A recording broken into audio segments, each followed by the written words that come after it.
It's time to sit back and check out the RCWR show with Lee Sanders. Get fun, in-depth coverage and analysis from the latest in professional wrestling in AEW, WWE, NWA, Impact Wrestling, or the world of entertainment. From hit TV shows to your favorite sports like the NBA or NFL.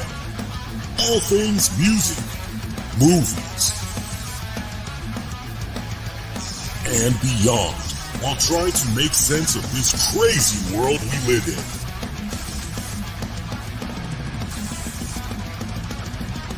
All while keeping it honest, insightful, and interactive since 2011. And now your host, live from the nation's capital of Washington, D.C., Lee Sanders.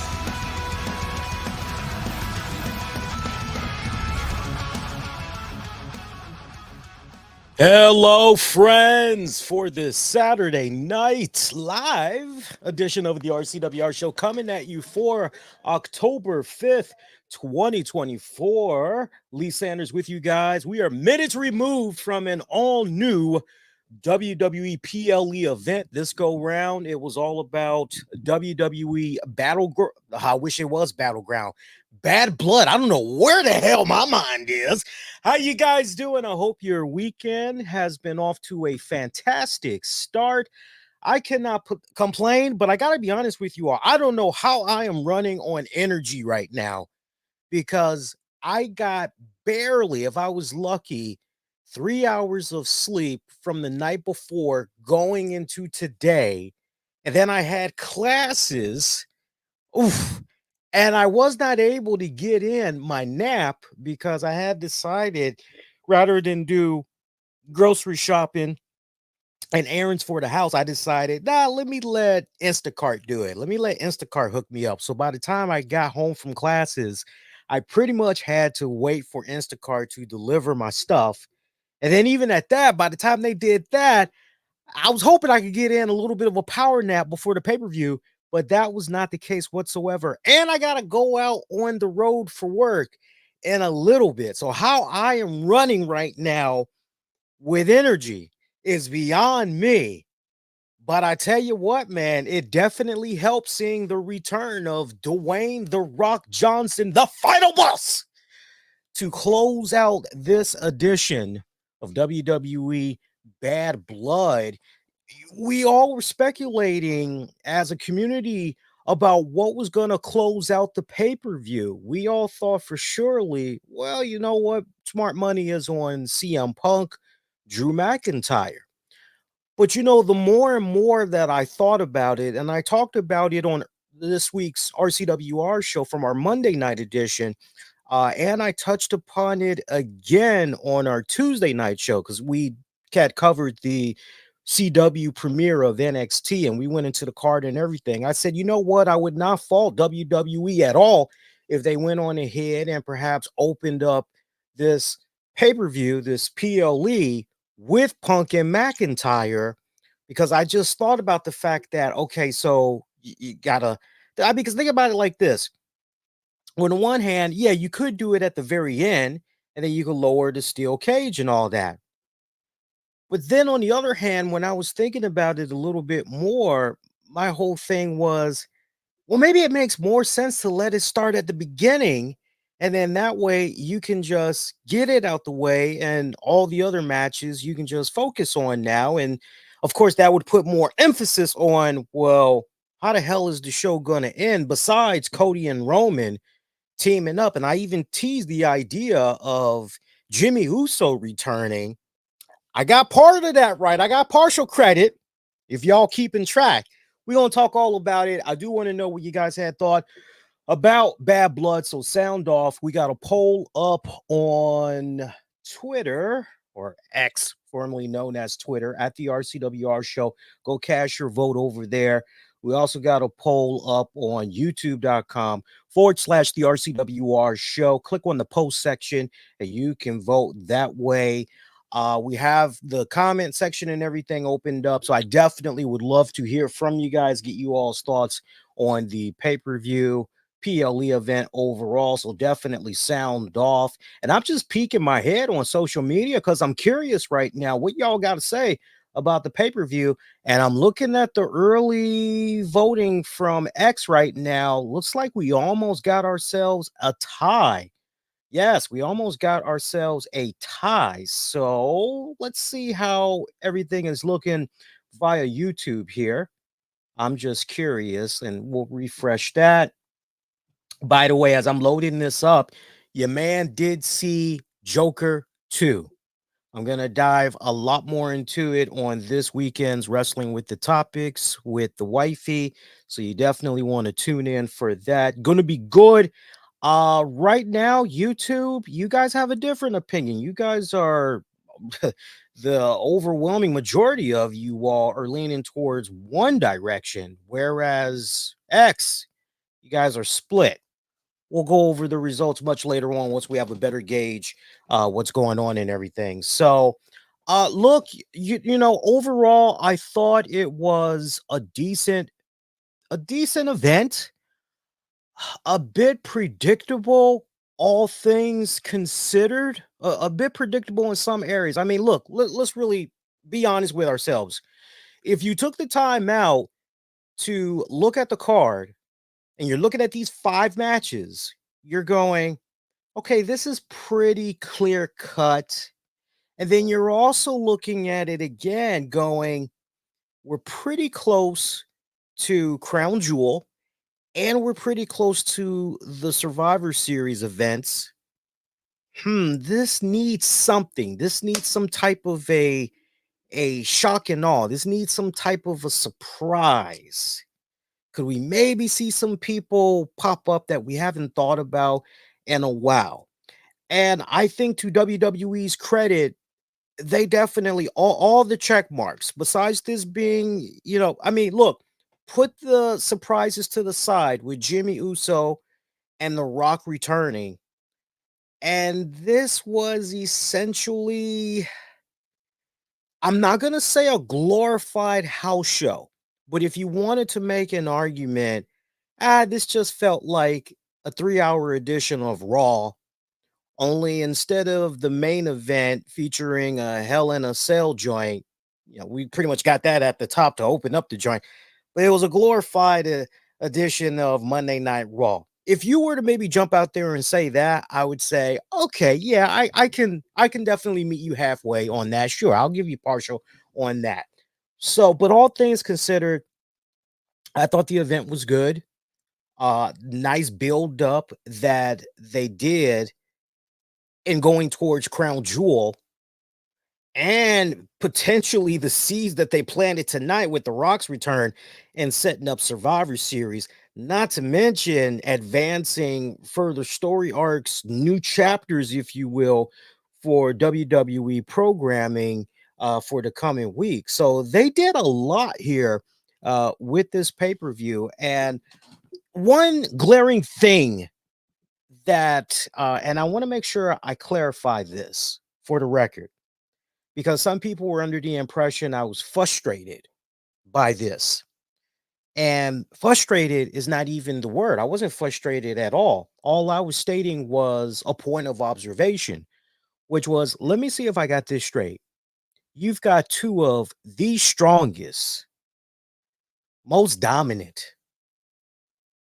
extremely beautiful, very talented women in the tag team division that are your current women's tag champions in Jade Cargill and Bianca Belair. And all we got them doing is popping up for 2-minute segments throughout this event. Just who are they chatting it up with in the VIP box? Who are they chatting it up with this time? I was like, that's pretty much all we got them for. Now, look, hey, I like good eye candy when I see it as much as the next person, right? Whether you a man or a female, right? Because hey, right? It's 2024, right? So they're attractive to all genders, right? I get that.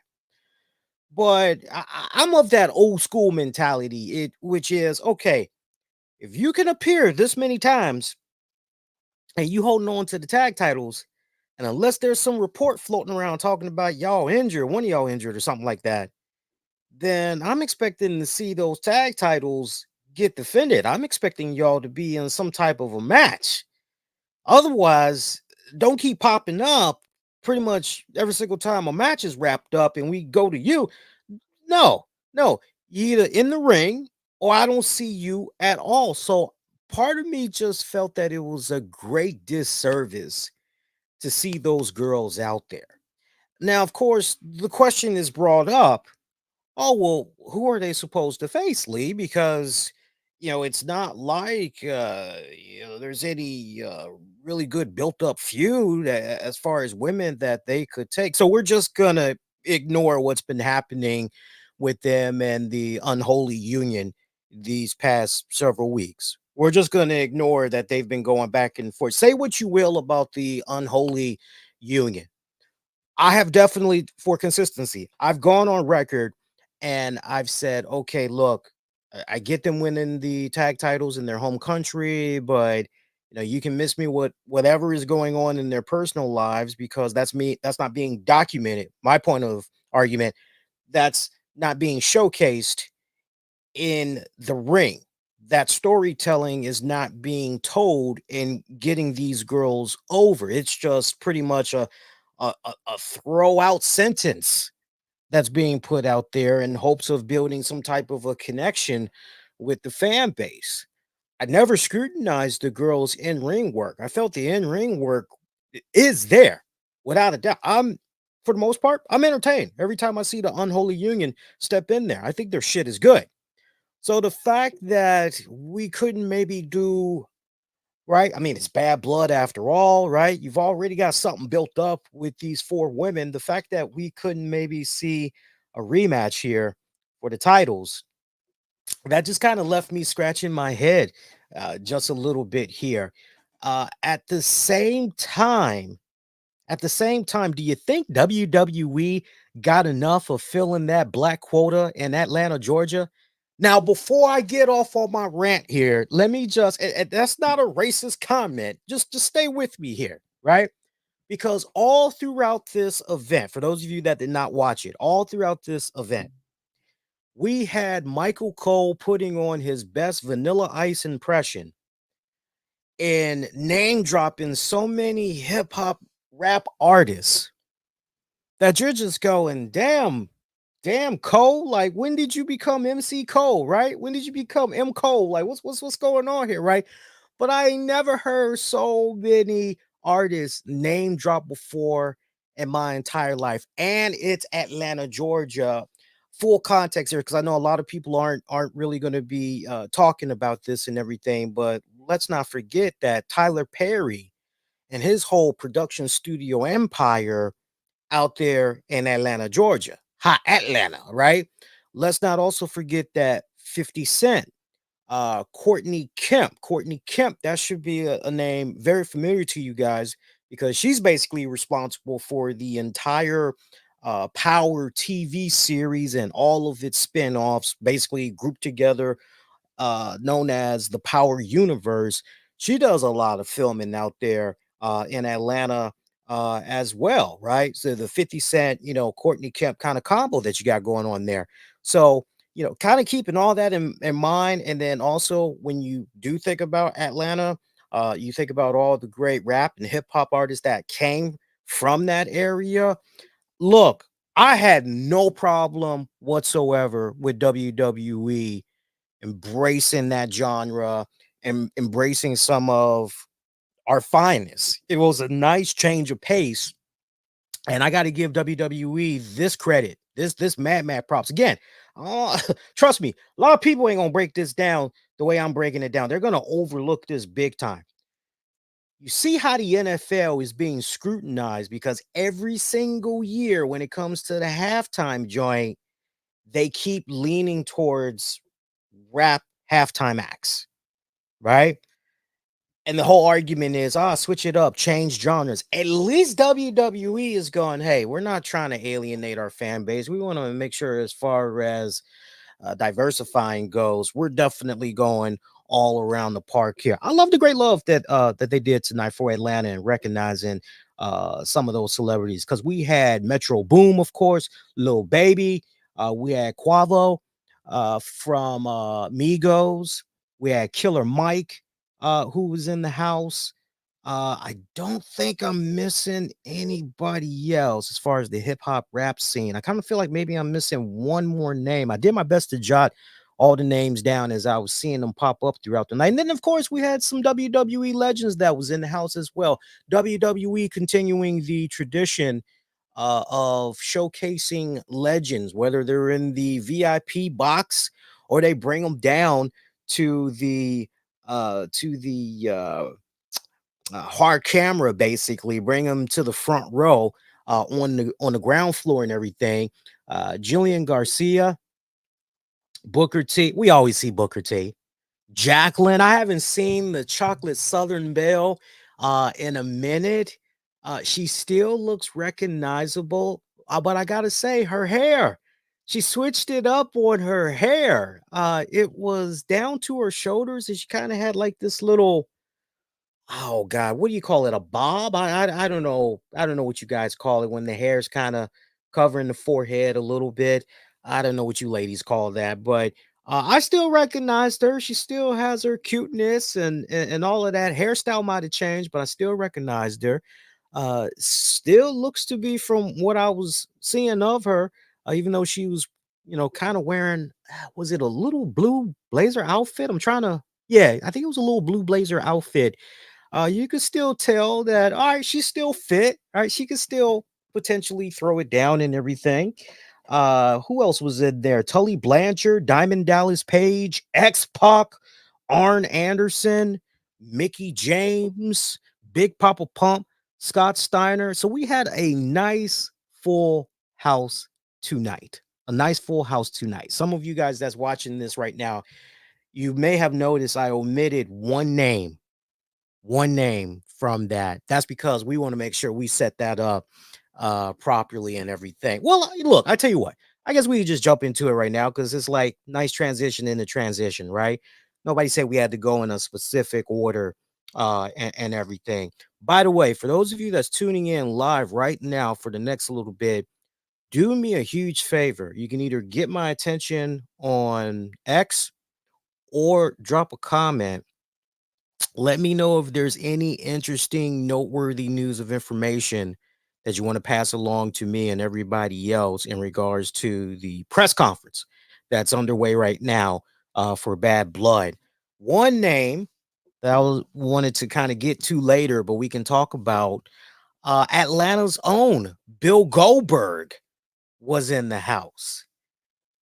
And I'm looking at Bill Goldberg. One of the first things I'm thinking about is how he went on this crap campaign of a media tour bashing the WWE over the fact that, Vince McMahon wasn't a person of his word. He did not give him his swan song to pretty much put a respected bookend on his career. And he's just salty, and as all of this is going on, and I'm seeing interview after interview after interview with Bill Goldberg bashing WWE, not freaking once, my pretty babies, did I hear a podcaster or whoever was interviewing him go, well, Bill, not for nothing, but in defense of the WWE, looks like Vince McMahon kind of has his hands full right now. You kind of got to forgive him if he's not able to circle back and fulfill whatever promise he made to you. And this was like right at the start of the whole allegation crap and how it just intensified. And Bill Goldberg was still talking mad trash. I guess his publicist or somebody finally put some damn sense into his head and was like, dude, shut up. This is what's going on right now. Shut up already. Because then he started switching it up. and started talking about, Tony kind of reminds me of Dixie Carter. I don't see myself doing anything with AEW. And keep in mind, Goldberg was teasing the idea about going on some type of international tour. This was about maybe 2 years ago, to put a book in on his career. I know there's some type of surgery that he talked about needing, and pretty much his thought process was, I'm not going to get that surgery until I have that final match. Once I have that final match, then I'm going to go on ahead and I'll get that surgery and everything.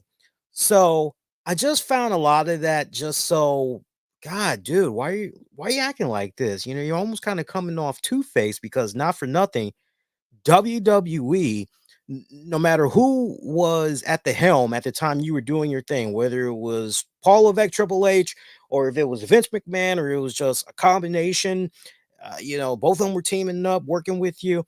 You got paid a shit ton of money.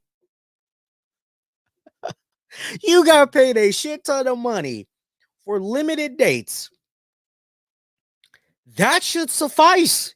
That should freaking suffice. And they made you a champion when damn well we know you ain't had no business sniffing the hell out of that championship. Can I get an amen? Am I testifying or am I testifying here? Right? I'm speaking the gospel here. So to see Bill Goldberg in attendance tonight, I'm going two things.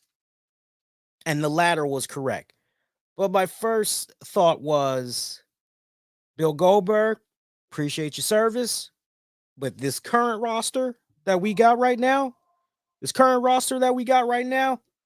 don't need you, brother. That roster don't need you, brother. They good. The fans, hey man, as far as I'm concerned, leave the memories behind. Like we're good. We're good. Thank you for your service. We'll take it from here. We're good. That was my first thought process. My second thought process was, shit, this dude's about to be involved in some type of a segment. And automatically I'm going, Gunther. Gunther's going to come out because Gunther said something about Bill Goldberg was his favorite a couple of weeks ago to the face of Bret Hart. Sure enough, we go later on into this Bad Blood event, and Triple H is out there. Big announcement, historical announcement. You know, we're hearing this and it's like, okay, well, maybe it's going to be something that a lot of fans can rejoice over. Maybe it's something that a lot of fans are going to go, fuck yeah, yeah. Then I see Triple H get into the ring, and I see that there's this little podium, and there's a championship. I got to be honest with you, and I want to know how many of you guys were thinking the same thing. But my first thought process was, Cody Rhodes, he's been saying in the interviews, he's been trying to bring back the Eagle Wing title. Is Triple H maybe about to do a little something here? Is he about to do a little something? We about to see something retro come back? And then the disappointment comes in. So basically, Triple H letting it be known that coming up in 4 weeks, so 4 weeks from tonight, in Saudi Arabia, WWE, great tons of boos for Triple H promoting Crown Jewel. You got the impression that this was not fans going, oh man, no, it should be happening with us. What the hell? Come on. It was more of a political stance kind of boo. I know when you hear that, you go, you got all that from boos. You would have had to watch it and listen with your own. You could tell that this was a political kind of climate right here. Bit sensitive. You could even see Triple H was a little bit thrown off, just for a little bit. You saw a little bit of kink in his armor as he just powered right through it and everything. But basically, there's going to be this new championship that's going to be unveiled, where the world heavyweight champion will take on world heavyweight champion. Women's champion will face women's champion, and basically, we're gonna get crowned a 2024 men and women's what is it? Saudi Arabia champion, basically. So let me see if I got this straight. We had the World Cup. Remember now, one of the first things that was introduced to us within like the first 3 years of Crown Jewel, we had some World Cup. I was under the impression that was something that was going to be defended every single year, or at least there was going to be this tournament that was going to commence every single year. Remember, Shane McMahon won one of those. He had faced Dolph Ziggler in the finals. Fun trivia for you guys, in case you forgot or you didn't know that. So we abandoned that. Okay, we abandoned that. Now we're trying this whole new thing where we're going to introduce this championship, and the championship looks really freaking good. I gotta say, I'm looking at the championship. I forgot how many carats gold Triple H had mentioned there. I don't know if he said 50 karat gold or whatever, but I'm looking at that championship. I'm going, God damn, that championship looks better than the WWE Universal Heavyweight Championship for sure. I don't know if it looks as good as what's on Raw, that World Heavyweight Championship. I don't know if it looks as good as that. I would say that World Heavyweight Championship that Raw has, I would say that's a pretty sweet design. But this that they're introducing, it's a good number 2. For as far as designs go, it's a good number 2. I like it. Very unique. So this is a championship that pretty much is going to be defended every single year at Crown Jewel. I get the move that they're doing here. This is their way of not just pleasing the Saudi prince, but this is also their way of trying to make these. And I'll give WWE this much credit when it comes to their Crown Jewel events, at least for the past 3 years now, almost 4. They've done a better job in, okay, we need to make this feel important. We need to give fans that extra incentive for why they should watch this, because remember the stigma that had been going on since it was first introduced 2017, 2018. And it's just not missing anything. Good. We're good. Catch the highlights on Raw or whatever. They ain't gonna, right? Now they're switching it up. So I appreciate them trying to do what they're trying to do, but that just pretty much was a big old yawn. This led to Gunther. Don't think I forgot about Bill Goldberg, because he ties into this brilliantly. Gunther comes out, taking a look at that championship, and he's pretty much going, I'm gonna win that. You know, you already seen Triple H what I done these past several months. I'm definitely gonna be getting that coming up at Crown Jewel. And he happens to see Bill Goldberg is in attendance. Bill Goldberg is there with his wife and his son. By the way, why Bill Goldberg's son? Why Bill Goldberg's son look like he can kick Gunther's ass? Explain that to me. I mean, seriously. Anyway, Gunther brings it back full circle, telling him, yo, I know I said a couple of weeks ago that you were my favorite when I was talking to Bret Hart, but the truth is you're not my favorite. He's like, is that your son? What's his son's name? Gage? He's like, is that your son? Is that Gage? He's like, yeah, let me say something to you about your father. Hopefully he's a better father than he was as a wrestler. And you're just, the burn, the burn of the night. And you can see Triple H in the background.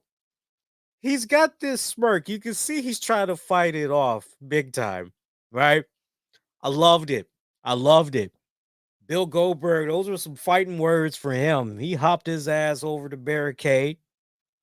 Actually, let me not even say hop. It was more like one leg over. The other leg is coming, right? And it was good for his age. It was good. Could my big black ass do better than that? Yes, I've had practice, but that's beside the point. Bill Goldberg trying to get his hands on Gunther. Doesn't work. We see Sami Zayn come from out of nowhere, beating the holy crap out of Gunther. They're going back and forth for a little bit before security detail is able to separate the two. Fun segment. Bill Goldberg's music plays, and they're showing him some love. The Atlanta crowd and everything. Triple H still in the ring with him, kind of looking on at him and everything. And what a goddamn surreal moment, I gotta tell you. Just when I think about the infamous feud, and I actually enjoyed that feud when it was Triple H, freaking Evolution, and Goldberg was involved. I love that whole. Oh, that was one of my favorite times as a Goldberg fan with Goldberg in the WWE. I didn't care for the slapstick comedy crap that they were trying to do with him, especially one thing that still stands out to me to this very day when Goldust had took off his wig and put it on Bill Goldberg. I just thought that was the most stupidest damn thing to do with that character. And just what are we doing? Are we making a mockery of this guy? Like what the hell are we doing here? But it was definitely one of my that to the side. Just looking back on Bill Goldberg, those first several months there, really that first year and a half, maybe almost 2 years, working with The Rock, working with Chris Jericho, then Evolution, some fun little stuff, Elimination Chamber, a lot of fun stuff that was going on back in the day. So whether we like it or not, we're going on and on about Bill Goldberg to mention this point, whether we like it or not, y'all, seems WWE ain't done with Bill Goldberg just yet. So yeah, we better learn to live with it. Nobody said we had to enjoy it. We just gonna have to learn how to put up with it for a little bit. Kind of interesting as Goldberg looked dead into the camera too, right? As all that was ending with that respective segment. And he says into the camera, basically a message to Gunther, "You're next, boy." So I guess at some point, maybe we're gonna see those two lock it up. Look, I'm down if it means Gunther will kick that ass. I'm definitely down for it. If you maybe want to go in a John Cena Goldberg direction and you want to maybe kind of sell that as a dream matchup, when you want to hype, I'm down with that as well. If you maybe want to do Goldberg, Big Bronson Reed, sure. I'm down with that. I'm down with that. You want to run it back and maybe you want to do something between Bill Goldberg and Brock Lesnar? Uh maybe, maybe, maybe. But I'm honestly good. I don't know how y'all feel, but me personally, I'm honestly good with that. But yeah, whether we like it or not, Bill Goldberg seems we're gonna see a little bit more of him in the coming months. Yay, yay. That's all I gotta say. I guess we can go into what was the opener, which was the Hell in a Cell match between CM Punk, Drew McIntyre. God fucking A. Kudos to both men. I was paying attention to some of the media stuff that some of the talents were putting out there, including CM Punk. And I know CM Punk, I can't remember the guy's name, but the sidekicks that are with Rich Eisen, they did a really great interview with him that I would definitely recommend. I would think you should be able to find that through the Rich Eisen network, right? I wish I could remember the name of the show that they do so I can plug it because I enjoyed the several minutes that I saw, and I just watched like a couple of clips online. But I liked how candid CM Punk was and everything. We'll get into that interview on Monday's show. But I know one thing he touched upon in regards to Hell in a Cell. He said, obviously times have changed, and yeah, I'm paraphrasing, got responsibility to shareholders, sponsors, and everything. But I want to do this Hell in a Cell match with Drew. I want this to be the type of Hell in a Cell match that fans remember from back in the day. I wanted to go back to those great heights because there was so much fun creativity and just the overall brutality, just the bloody massacre. Obviously, we can't be as extreme as we did back then, but I want for this match we're gonna have, I want for it to kind of hit on some of those levels without going all balls out was his whole message. Mission accomplished. I love of all the matches for this card, that was my absolute, absolute favorite. I got goosebumps and I had that feeling of a throwback. I love the creativity that was put into this as well because at one point, table was introduced and somehow Punk and Drew, they were able to get apart the metal legs for the table.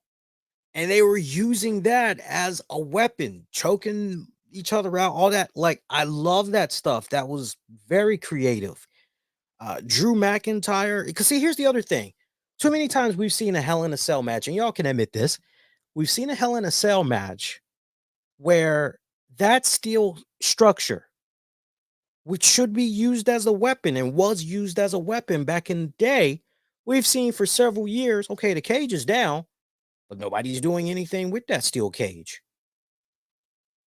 Well, that changed tonight because we saw mofos being darted head first into the joint. And on top of that, blood. Hey, okay, obviously, blade job, but still, right? Gotta sell it. Loved it. Loved it. I ate it up big time. I was a little bit concerned for Drew McIntyre as there was one spot where he tried to do a Claymore kick. Punk moves out of the way. There's some steel steps that's in the ring. Drew lands pretty much dead smack middle of his back on top of those steel steps. I'm going, oh, ho, ho, ho, ho. Tell me you're okay, dude. And the referee comes right in there, squeezing his hand, doing a little, hey, squeeze back. Let me know you're all right. Let me know you can still go. And I saw Drew in that moment squeeze the ref's hand. I'm going, okay, he's still in this. Okay, good.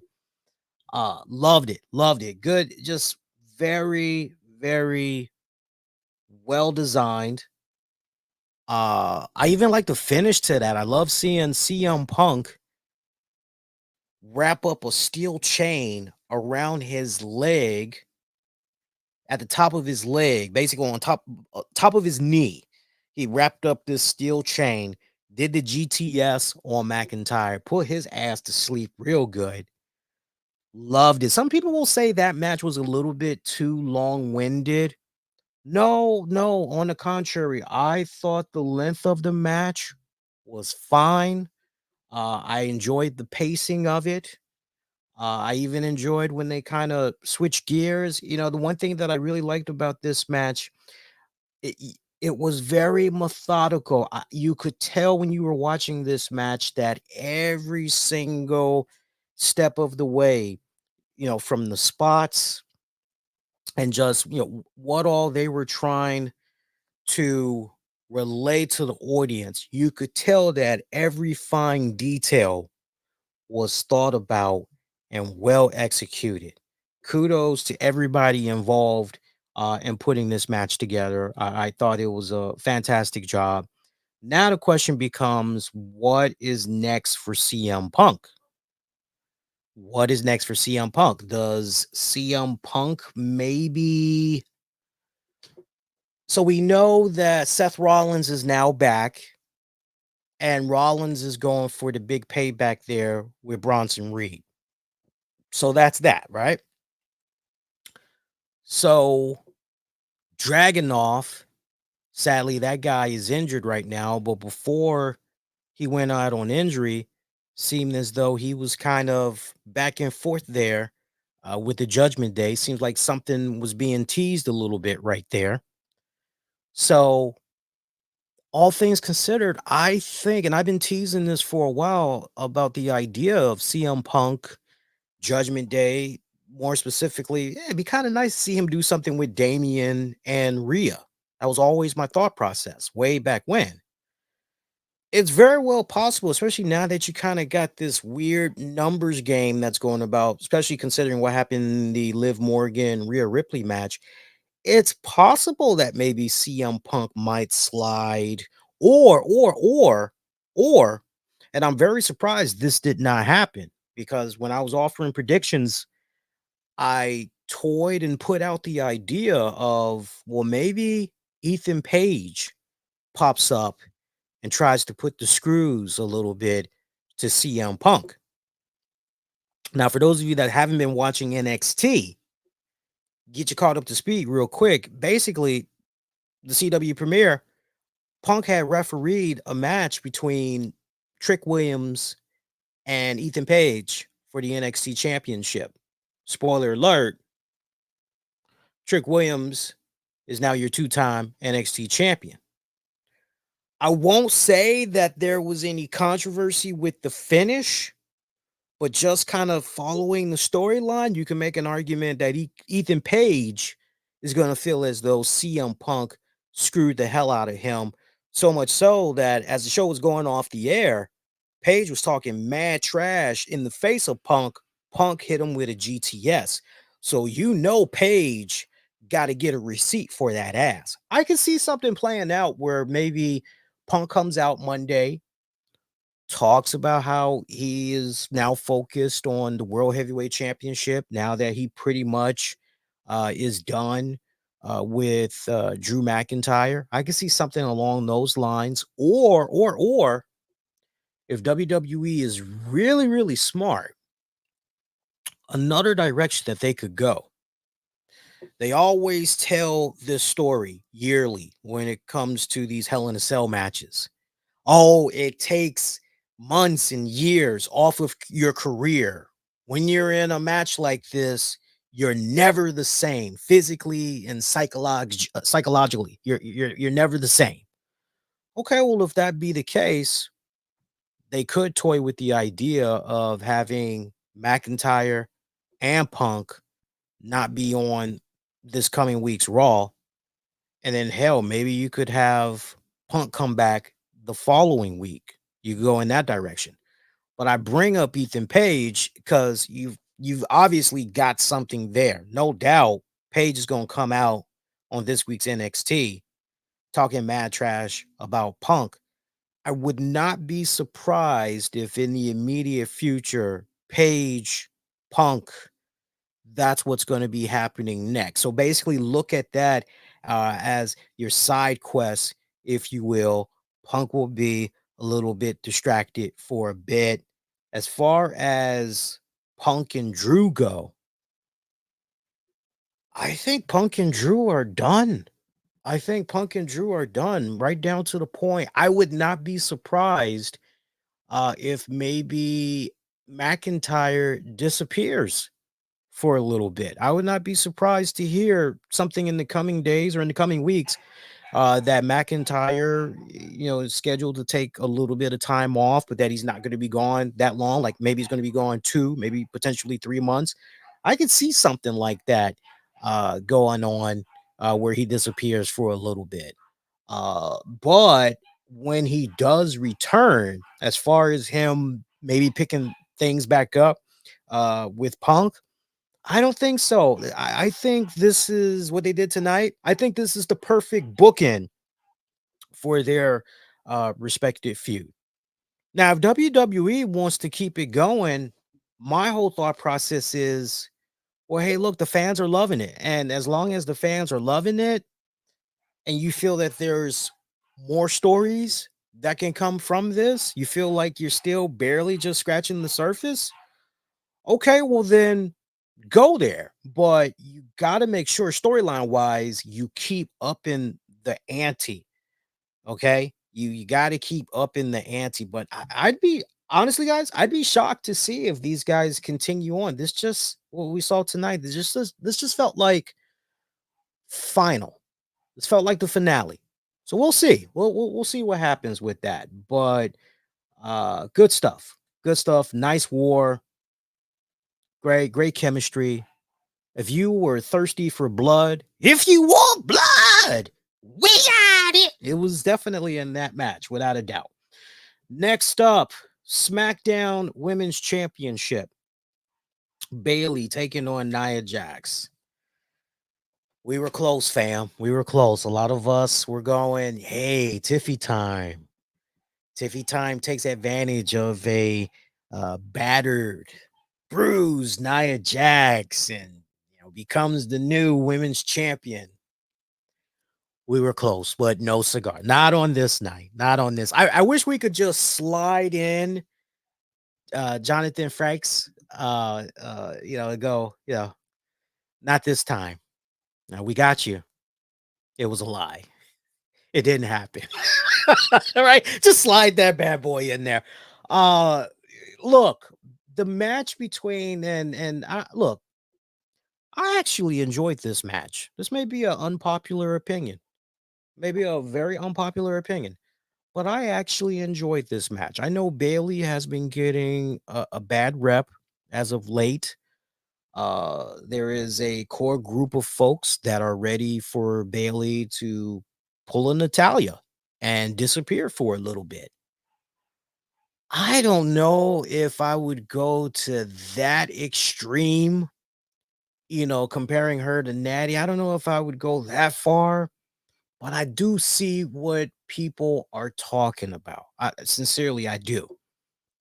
And sadly, it's interesting because when we first saw her with the whole damage control, seemed very promising, but it just never really took off, did it? It never really took off. I still remember, my God, was it last year, y'all? Seems like it was either last year or the year before, when Bayley was pretty much carrying the hell out of the SmackDown brand.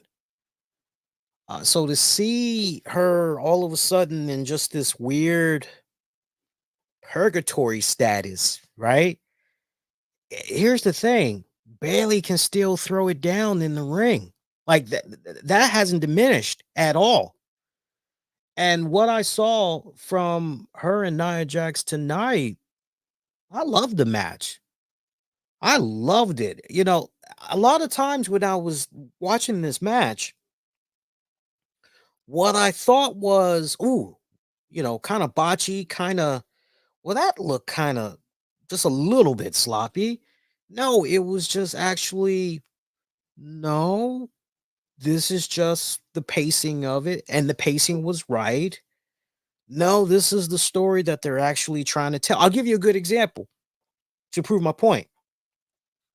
I remember Bayley came off the ropes and she was looking for, I think she was looking for a leg drop. Something had happened where maybe Bayley was coming from either off the ropes or from the top, and she was looking for a leg drop. And you thought for sure that leg drop, like it connected on Nia.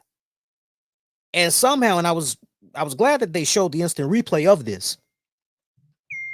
I was glad they showed the instant replay of this. Hang on, my wife is asking me if my furry little daughters need to eat. Yes, they do. Yes, they do. Train of thought got messed up. Sorry about that, guys. Where was I? I was talking about the leg drop. Yeah. So it seemed like Bayley was trying to go for a leg drop.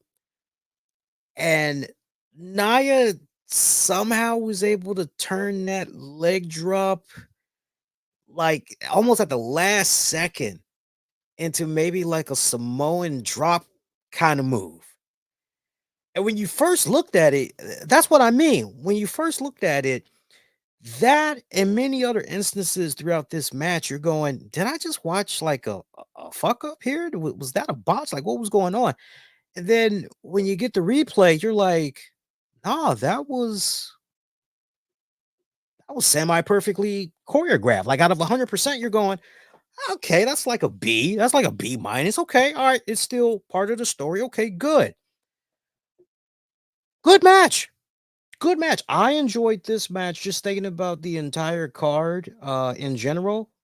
I'm being totally real with you guys because you expect me to be honest with y'all, right? Keeping it honest, insightful, interactive since 2011. I enjoyed these girls' match more than Damian Priest versus Finn Balor. That's on the real. That's on the real. Nia Jax. My God, this girl is continuing to lose weight. She's getting smaller and smaller by the week. I ain't complaining. I like Nia when she was a nice, thick old milkshake. I didn't mind that big old milkshake, right?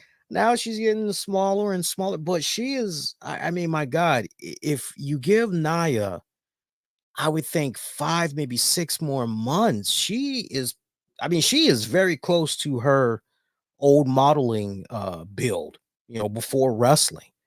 She looked damn good tonight. I got to tell you, go back if you haven't watched SmackDown.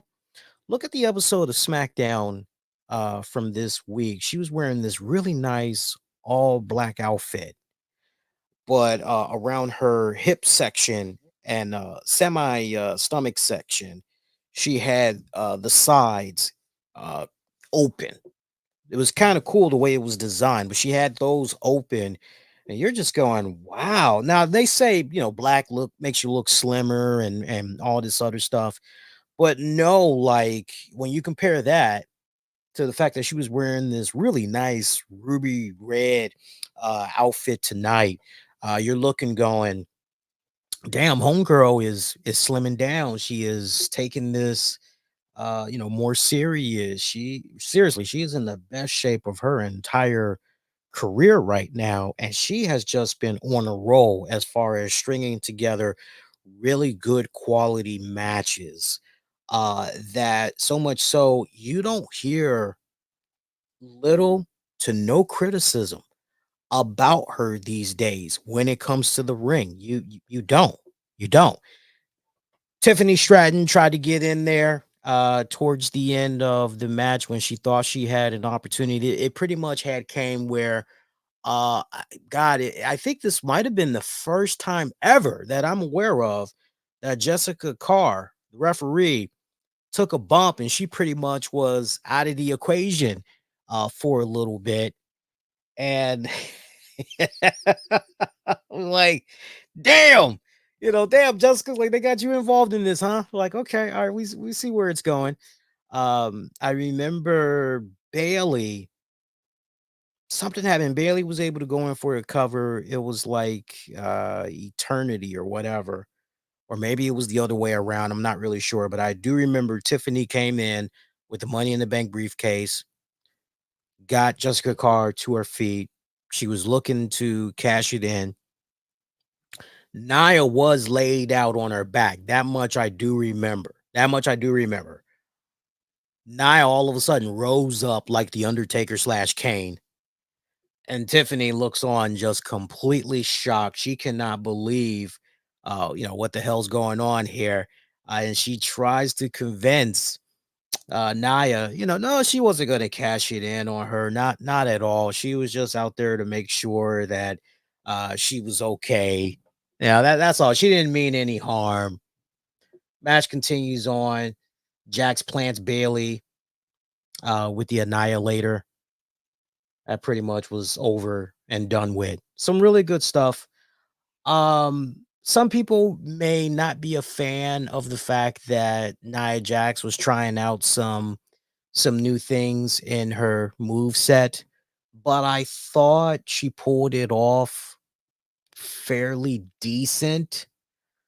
I don't mind new things, so as long as enough repetition has been done, because the old saying, practice makes you better.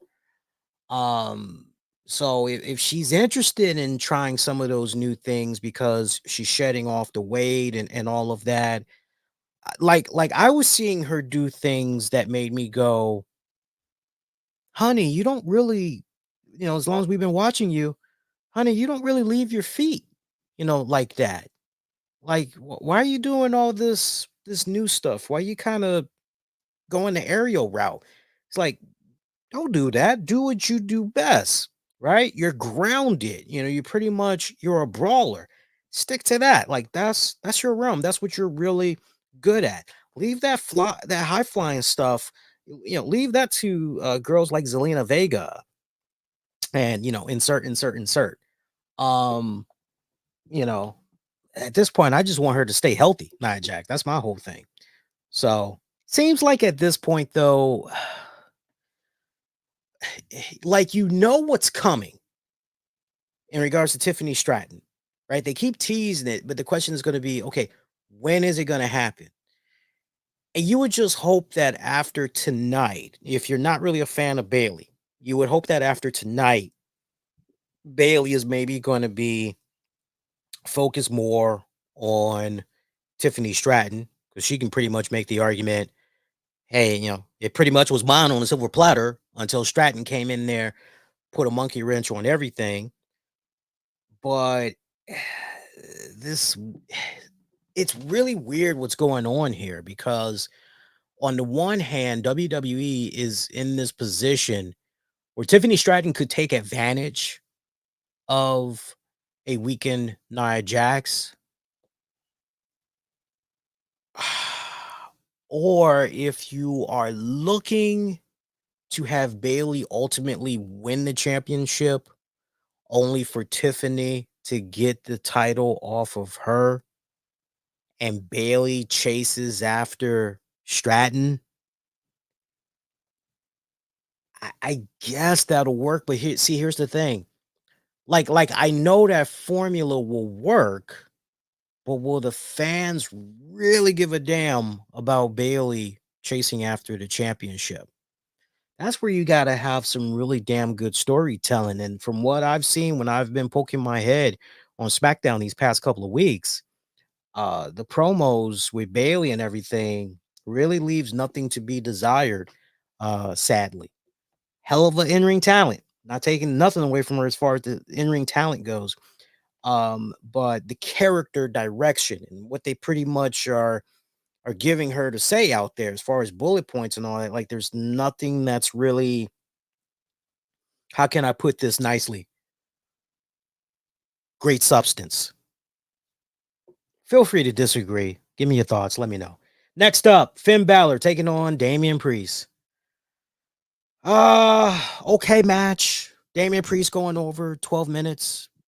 You know, this went exactly how we thought it was going to go down. If you said, okay, JD, he's going to come out, Carlito's going to come out, if that was your thought process, ding, ding, ding, ding, ding, winner, winner, chicken dinner, you got that right. Okay. I didn't mind the numbers game here, but remember what I had said in regards to this match. I said, you can't have all those guys in Judgment Day come out for both matches.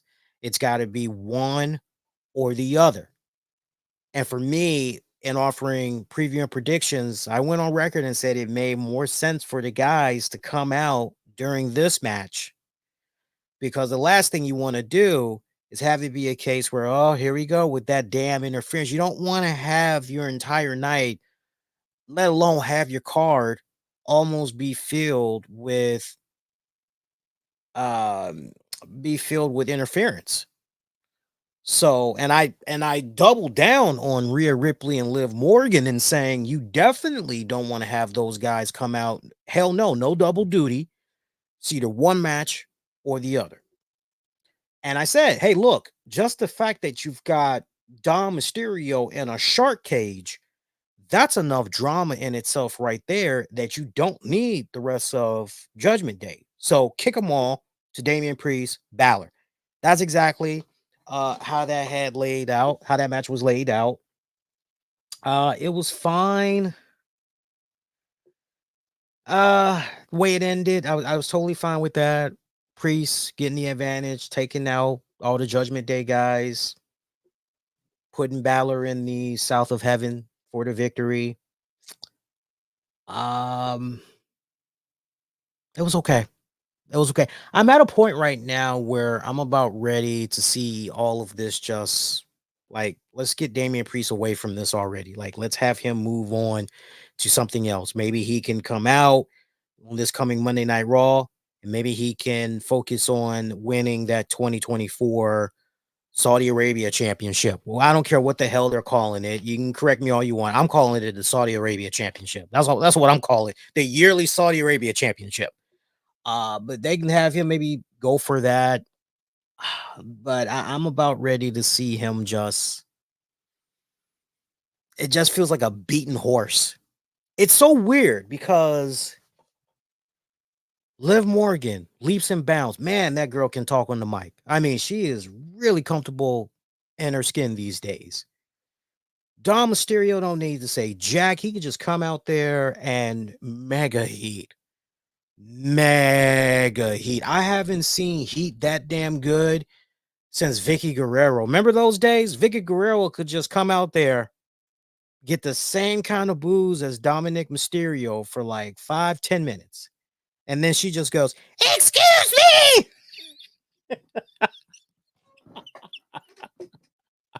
Man, I miss those days. Vicky, man. She knew she had that crowd at the palm of her hand. Time that shit, she would just right. But I'm ready for a shakeup here in regards to the Judgment Day. Maybe the return of the Demon Balor. Maybe that might kind of spice it up a little bit. I don't know, y'all, but that's the weirdest thing. It's not like Balor isn't a good talker. It's not like he's a bad wrestler. You know, on the opposite, he's a good wrestler. He's a damn good wrestler.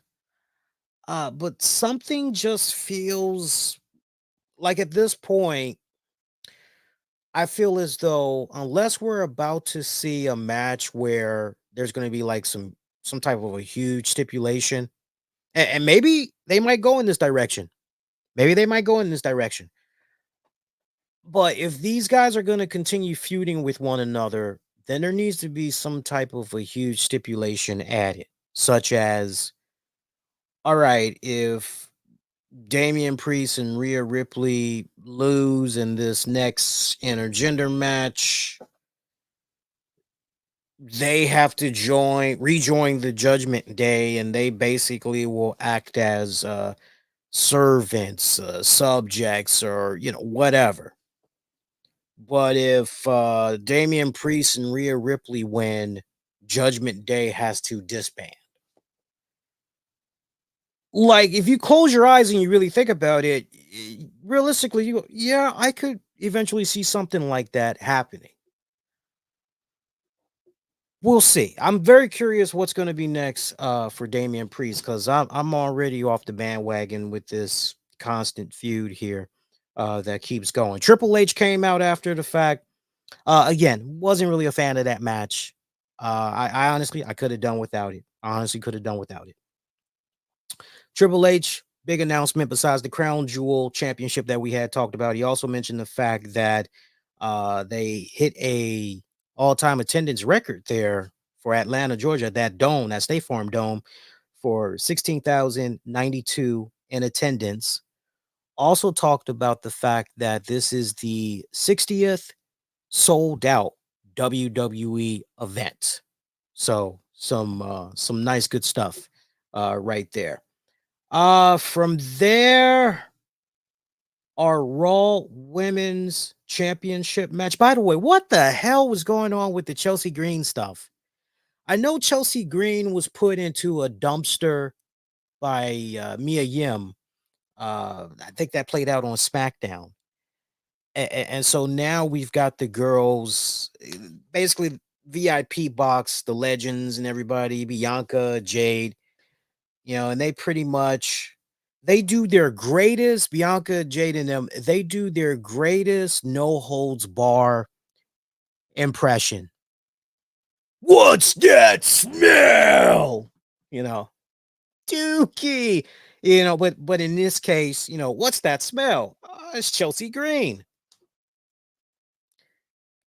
I cringed looking at this. I did.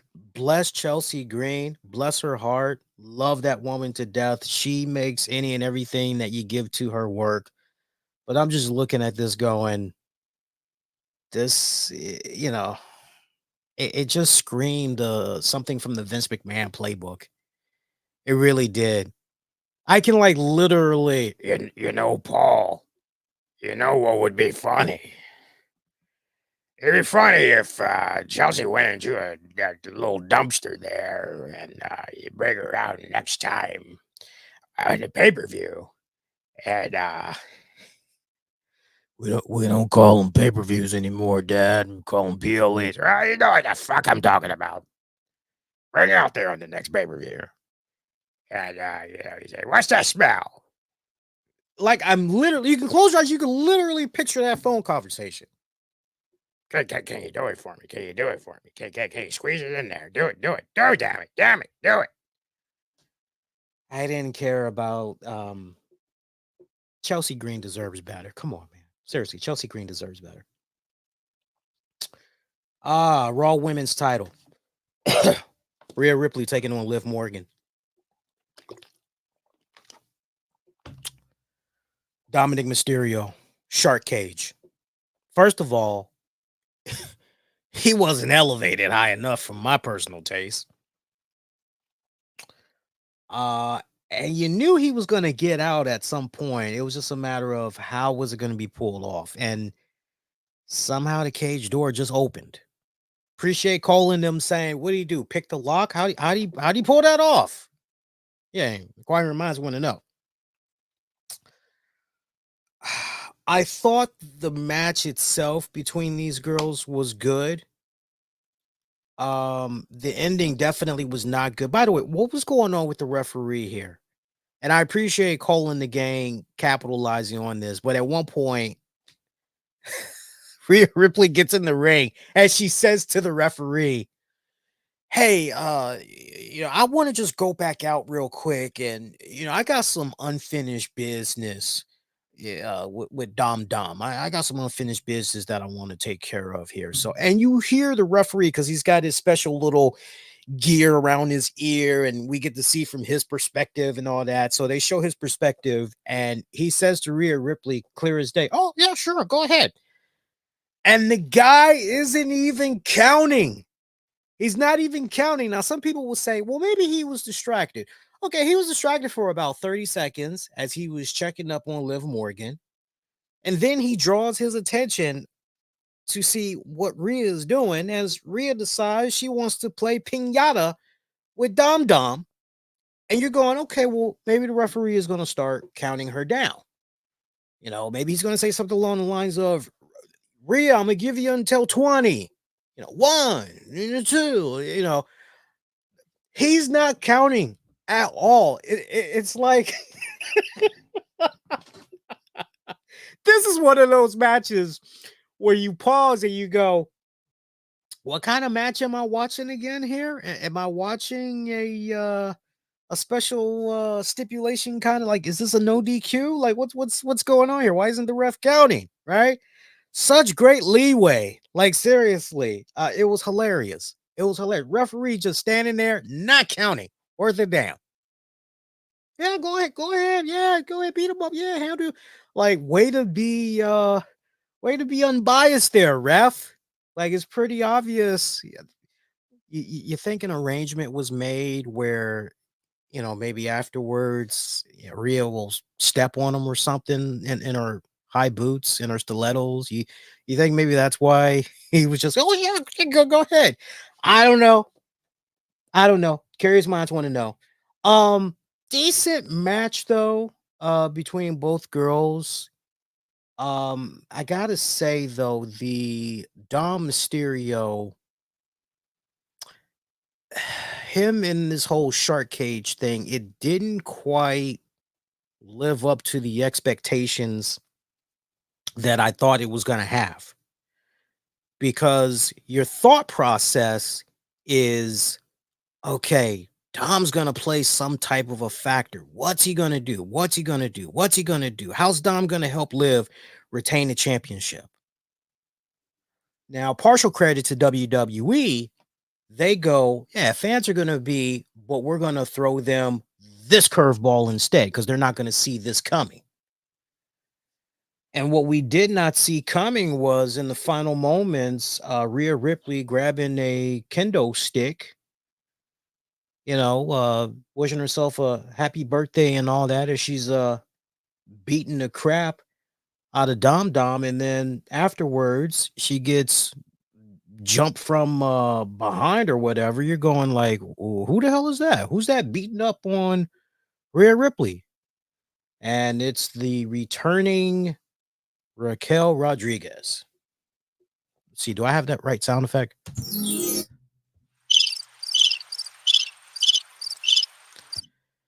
Raquel Rodriguez makes her return.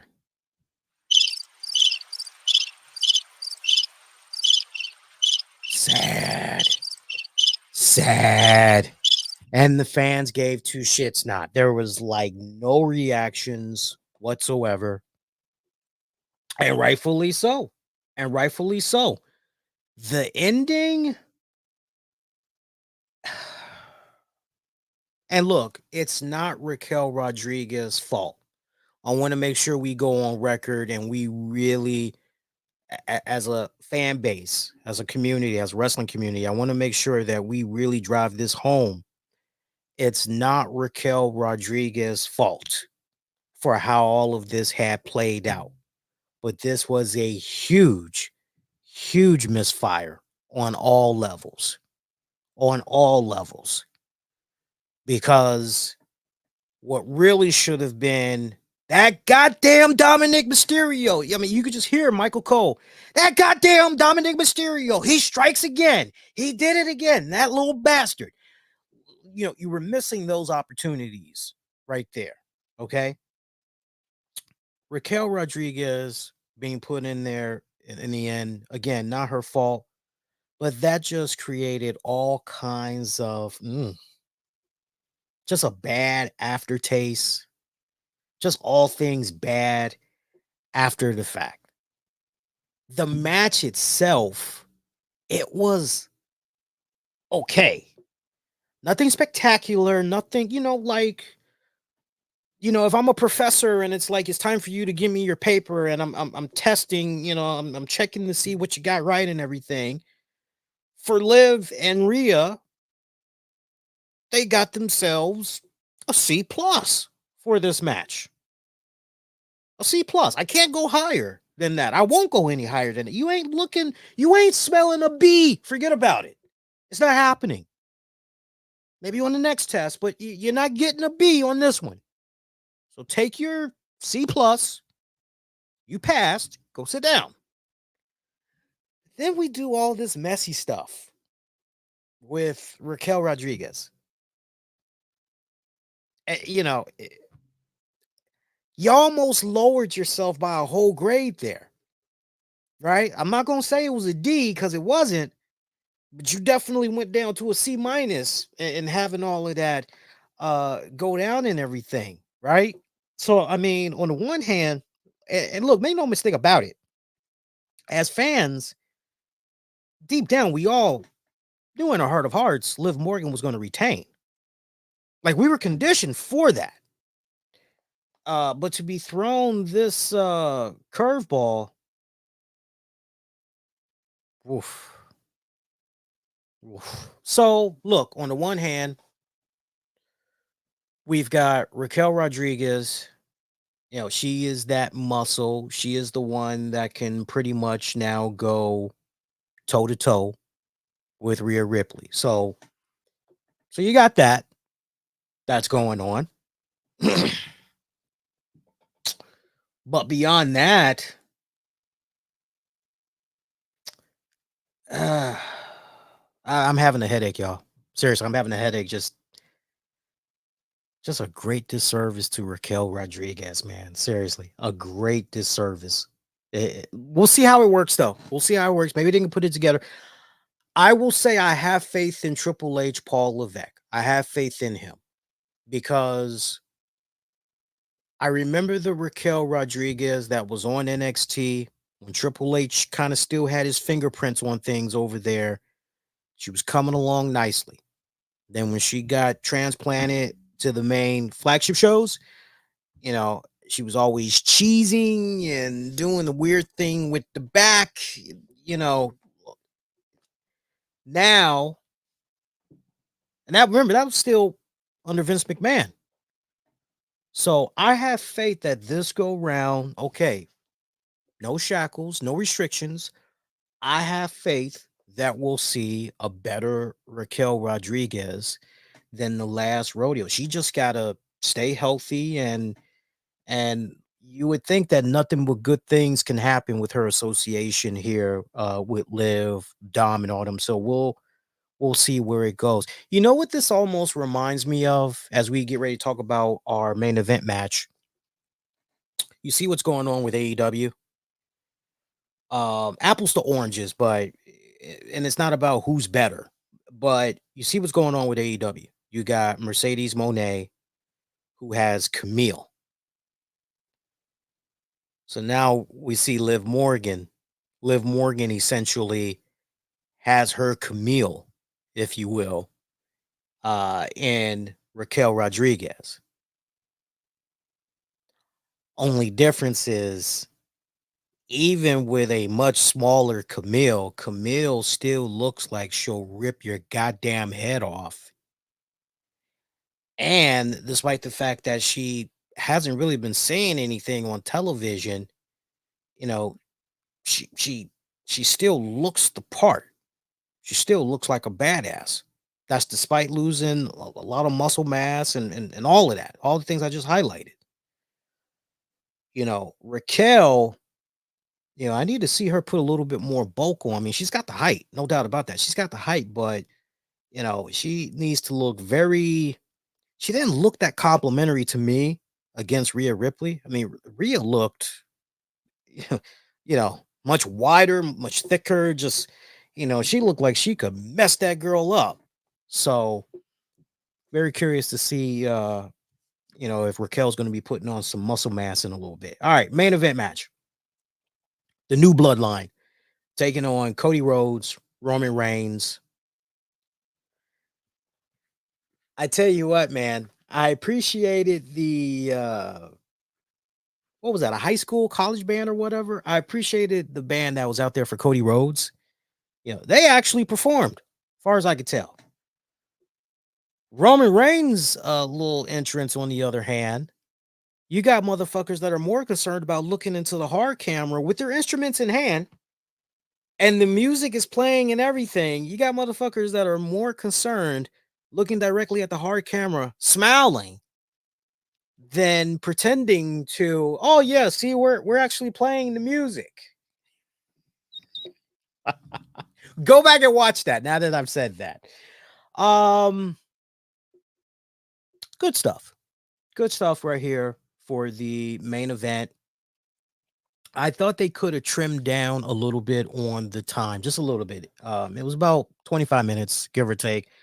If they could have trimmed about 5 to 7, I honestly would have been just fine. This was a weird kind of match, I gotta say. It felt like for the longest time, best way I could describe it, like you're on a highway or the freeway, and when you go up to that ramp and you're trying to accelerate, you're trying to look for your opportunity to get onto that merging lane of traffic and everything.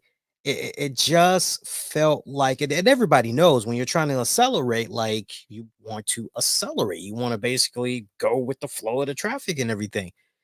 It just felt like throughout this whole match, for the most part, like these guys never never never bothered cranking it up a little bit, right? um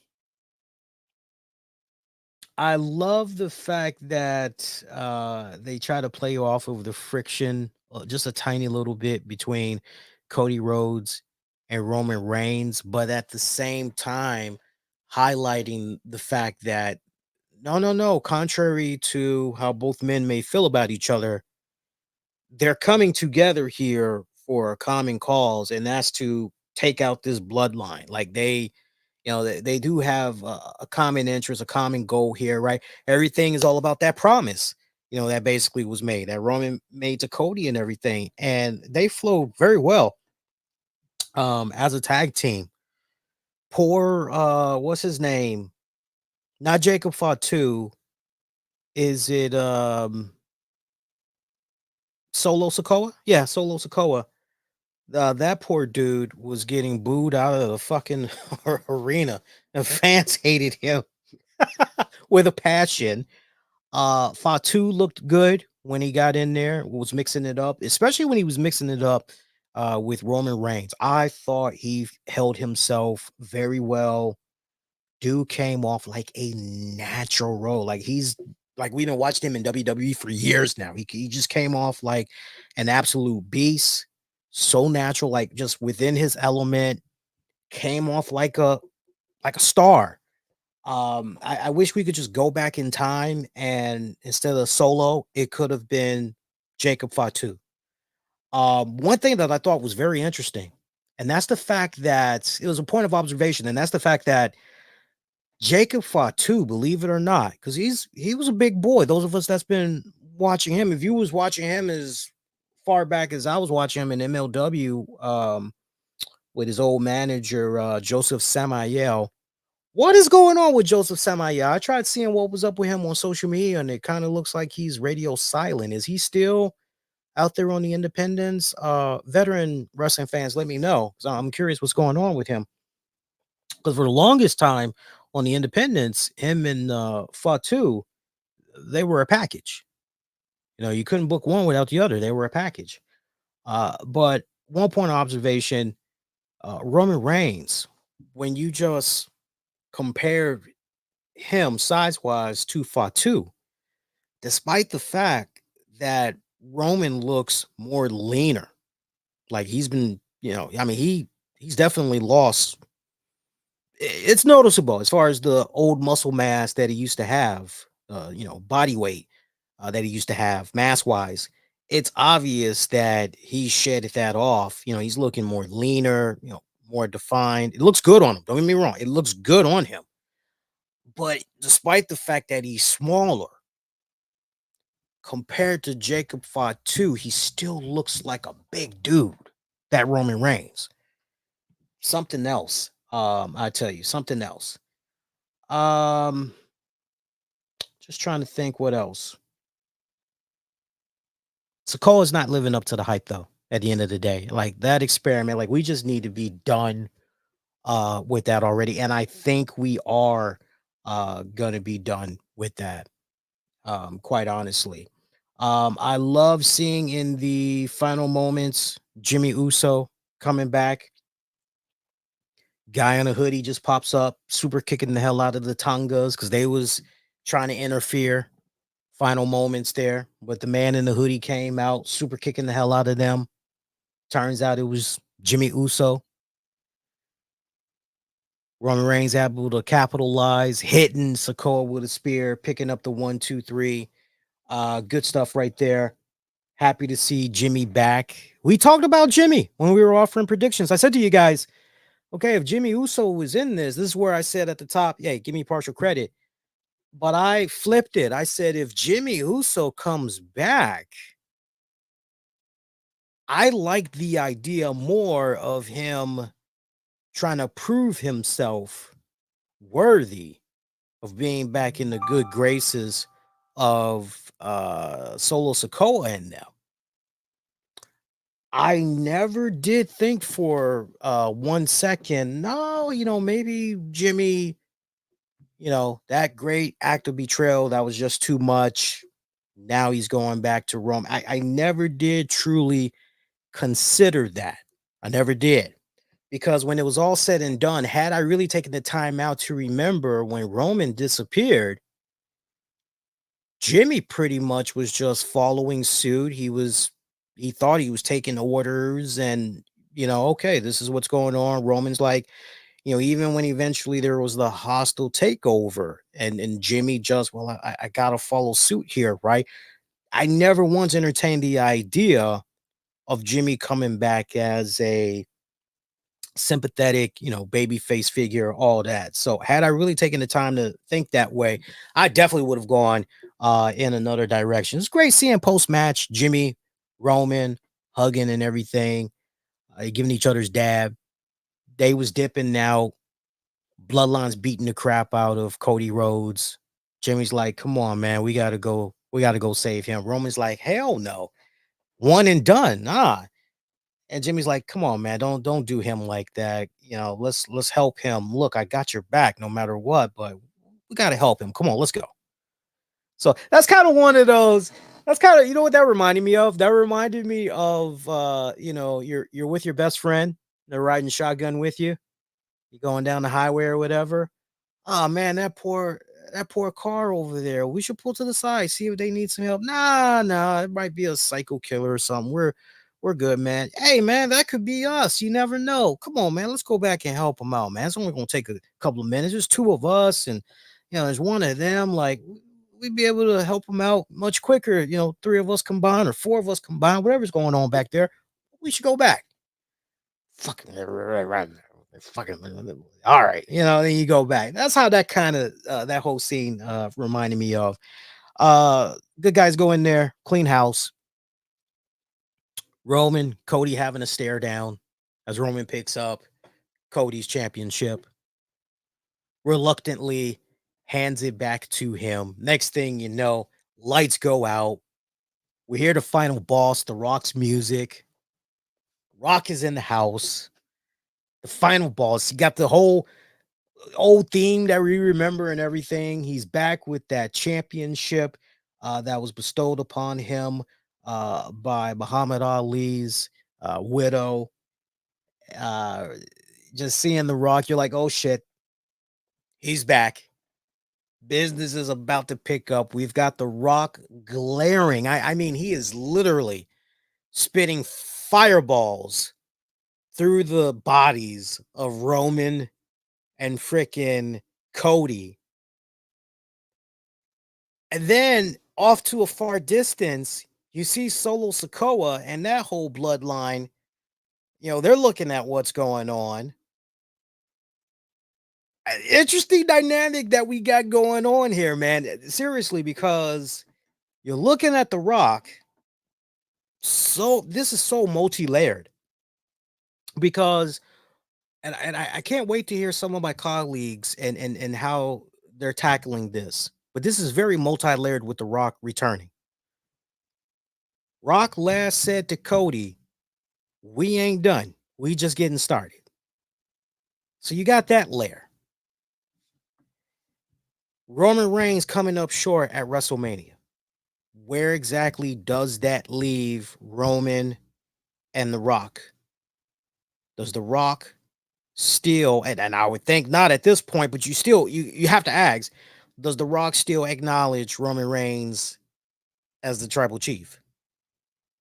And if he does not recognize Roman Reigns as the tribal chief, then where exactly does that leave Roman and Rock with all of their history? With all of their history leading up to this past year's WrestleMania, where does that leave them? And then you're looking at that new bloodline where Solo Sikoa wants to be the man so damn bad. Does The Rock pull a presidential campaign move and I'm The Rock and I endorse Solo Sikoa for tribal chief? Or does The Rock go on behalf of the family, on behalf of my father, on behalf of my grandfather, my great grandfather? Like, no. As far as the future and all that goes, it's actually you, Jacob Fatu. You're the future. You're the next tribal chief. Does he maybe pull that kind of joint? Very multi-layered. So many fucking angles all at once. As officially, this is all shrouded in the whole bloodline civil war, right down to the point. Could Rock be back and have his own little bloodline that's going to be going down, right? Because I mean, you can't rule that out. Because he literally could be looking at, bump you. I got my own. Shit popping. I love this. I love this. A great ending. Rock didn't say anything. He just came out there and it just sold itself. The moment just sold itself. So, fantastic opener. Fantastic Hell in a Cell match. Definitely will go down in the analytics of time as a classic, without a doubt. Main event, good as well. I will say the main event, definitely good as well. A little bit long-winded, but good as well. Honorable mention to Honorable mention to Nia Jax and Bayley. Other than that, average card. Average card. Scale of 1 to 10. I am thinking scale of 1 to 10, 1 being crap, 10 being awesome sauce. I'm thinking I almost want to say 6.25, but I'd be willing to go 650. I'd be willing to go 650. If a lot of people were to say this was a 7 out of 10 pay-per-view, like you're not gonna get any argument from me. Letter grade wise, A to F. Kind of tricky. Kind of tricky. I would lean C. I don't think I can do C plus. Maybe I can with the fact that The Rock reached. You know what? C plus. C plus with The Rock returning, Jimmy Uso returning. Yeah, definitely a C plus. I can't say a B minus. I can't. I won't. That just feels like I'm really grasping. I don't want to do that. Let's see what you guys had to say about the pay-per-view here. Let's go to X, formerly known as Twitter. And let's see how you guys have voted here. There we go. All right. So right now I am seeing 20% of you said Bad Blood was a below average show. 37% of you felt it was an awesome show. And right now, 41% of you said it was an awesome show. Shout out to my people via X/Twitter. Appreciate you guys. And let's see how you guys voted over on YouTube. Again, youtube.com/the RCWR show. Click on the post section. Vote that way. Not much change. I am still seeing 20% of you said average show, while 80% of you said awesome show. Keep the voting coming in. I definitely want to know what you guys had thought about the event. So while this is you guys' opportunity, by the way, shout out to however you're watching the stream right now. If you want to get off a comment, maybe you want me to read on air in regards to your thoughts about the pay-per-view, sound off. Like, now's your time. I want to go to my favorite website, though, and I want to see what people over on the cagematch.net site, I want to see what they had to say about the pay-per-view. And as I'm pulling that up, now that I've said what I've said about the pay-per-view, for those of you that have not watched it yet, does this entice you to maybe go out of your way and watch it, or are you maybe gonna skip it? Check out the highlights on this coming week's WWE programming. How are you guys going to roll? Definitely let me know. By the way, AEW Collision was on tonight. For those of you that are curious, it was on tonight. You would think that maybe they would have preempted it, push it back to another night or whatever. But that was not the case whatsoever. Now, I know they're supposed to be doing a Tuesday night edition. They're supposed to be doing a Tuesday night edition coming up in a couple of weeks. Give me a second here. Yeah, it's supposed to be doing it in a couple of weeks. But yeah, it was on tonight. I'm very curious to see how the ratings, at least for that first hour. I'm not seeing hang on here, guys. I'm not seeing Bad Blood. I'm not seeing Bad Blood yet. So I don't know what's going on with that. I don't know. Maybe I'm doing something wrong. Let me go back. Hang on, guys, because I'm pretty sure it's gotta be here. It's gotta be here. Let's see. I see Crown Jewel coming up. Yep. Oh, we got NXT Halloween Havoc coming up. Wow. I almost forgot about that one. Hey, there it is. I see it now. Bad Blood. All right, let's see what Yeah, I said 650, 6.50. Yeah, yeah. Average rating right now for Bad Blood on Cage Match is 6.22. Let's see if there's some comments in here for the event. And in case you don't know the deal by now, we look at the most positive, most critical, most neutral. So right now, I am seeing still pretty early, but let's look at your most positive. Your most positive right now is coming in at a 8 out of 10. This is by LT, who says, "Oh wow, I can't read that. Sadly, they are speaking in German. Sorry, I that'd be a whole lot to translate. It looks like. Well, I tell you what, because some of this might not. Yeah, I'm gonna skip it because some of it might not translate fully. So I'm gonna skip that one. Let's go to Craterus, who gave it an 8 out of 10. Says the following: This pay per view was carried by the opening match. No argument for me, brother, sister, which was Punk versus McIntyre in a Hell in a Cell, WWE's match of the year, and a candidate for match of the year. And the main event, which was Roman Reigns and Cody Rhodes versus Solo Sikoa and Jacob Fatu. Both women's championship matches were lackluster. Yeah, I feel you. I feel you.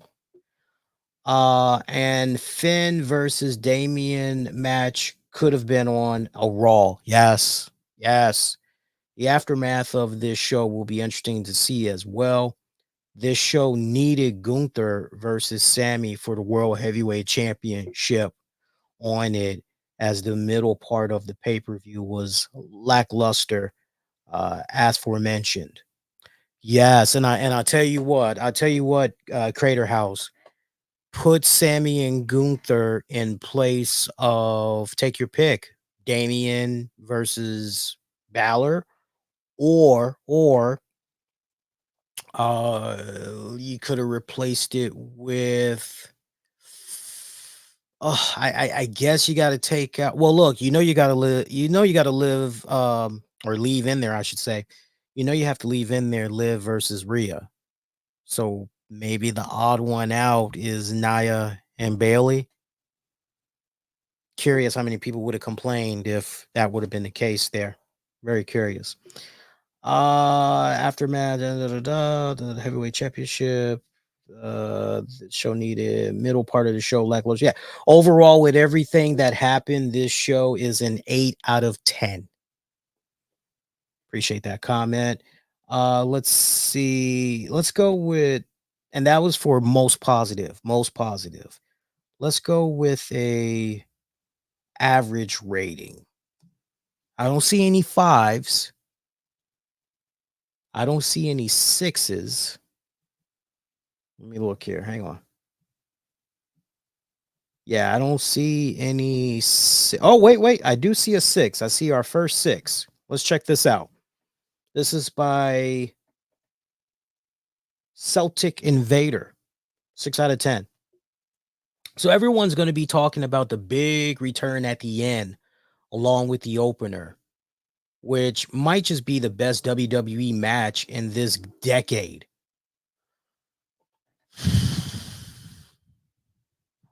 As far as gimmick matches, yes. As far as gimmick matches, yes. I'll give it to you. As far as gimmick matches, yes. And those were truly excellent moments. But remove those, and this wasn't very good at all. This is probably the worst match I've seen Rhea Ripley have since I started watching WWE regularly again, with one of the worst finishes in recent memory. Yes, it was a very bad finish in recent memory. Going back to what was the first part that you said to that though? Probably the worst match you've seen Rhea Ripley in. Let me take a swig and think about that.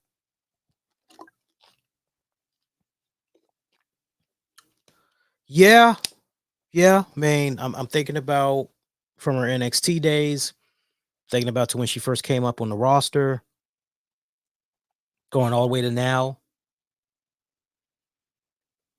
There's been some Rhea Ripley matches where I've gone, next time, get them next time. But I never looked at what she did as a bomb.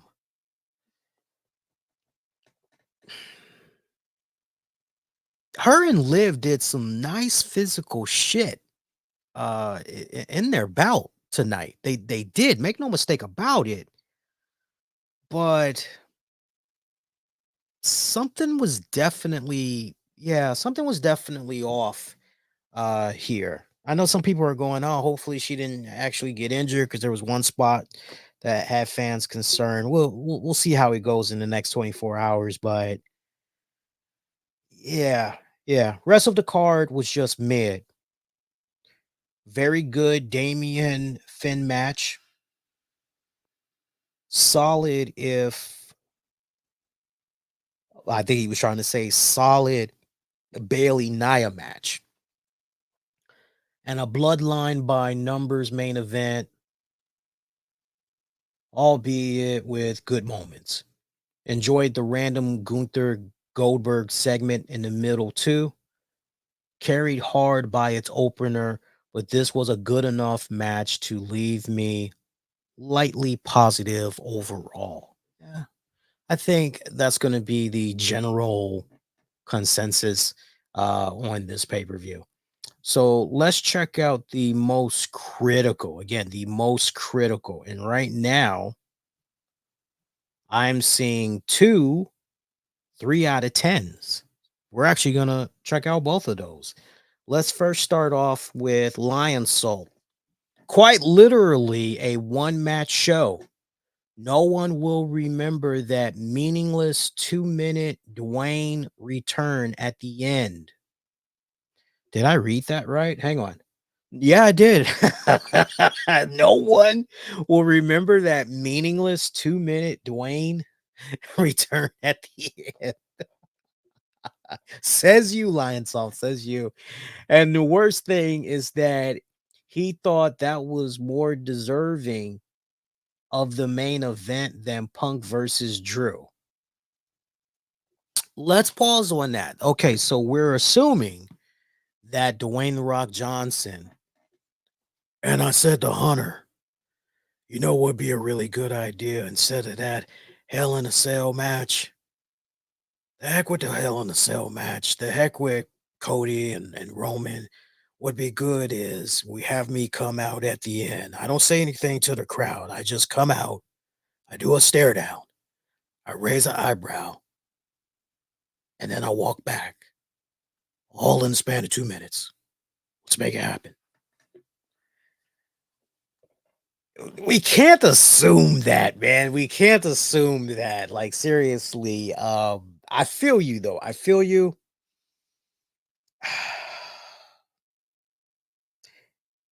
It's a delicate situation. It is because on the one hand, you could go off the air. God damn, what a Hell in a Cell match. What the hell is next for CM Punk?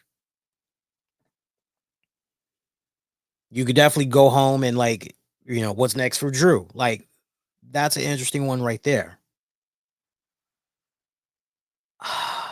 But doing it the way that you did it, I think if anything, by you having the Hell in a Cell open up this event, you fed off of the fans' emotions and their excitement for the fact that, okay, a Hell in a Cell is gonna, and then just the fact that it hit itself out of the park because it was that damn good. So now you've got the fans conditioned for, oh man, it's gonna be a great night of wrestling action. And then it just went on a decline from there, but then picked up towards the end. Gunther Goldberg, definitely your main event match.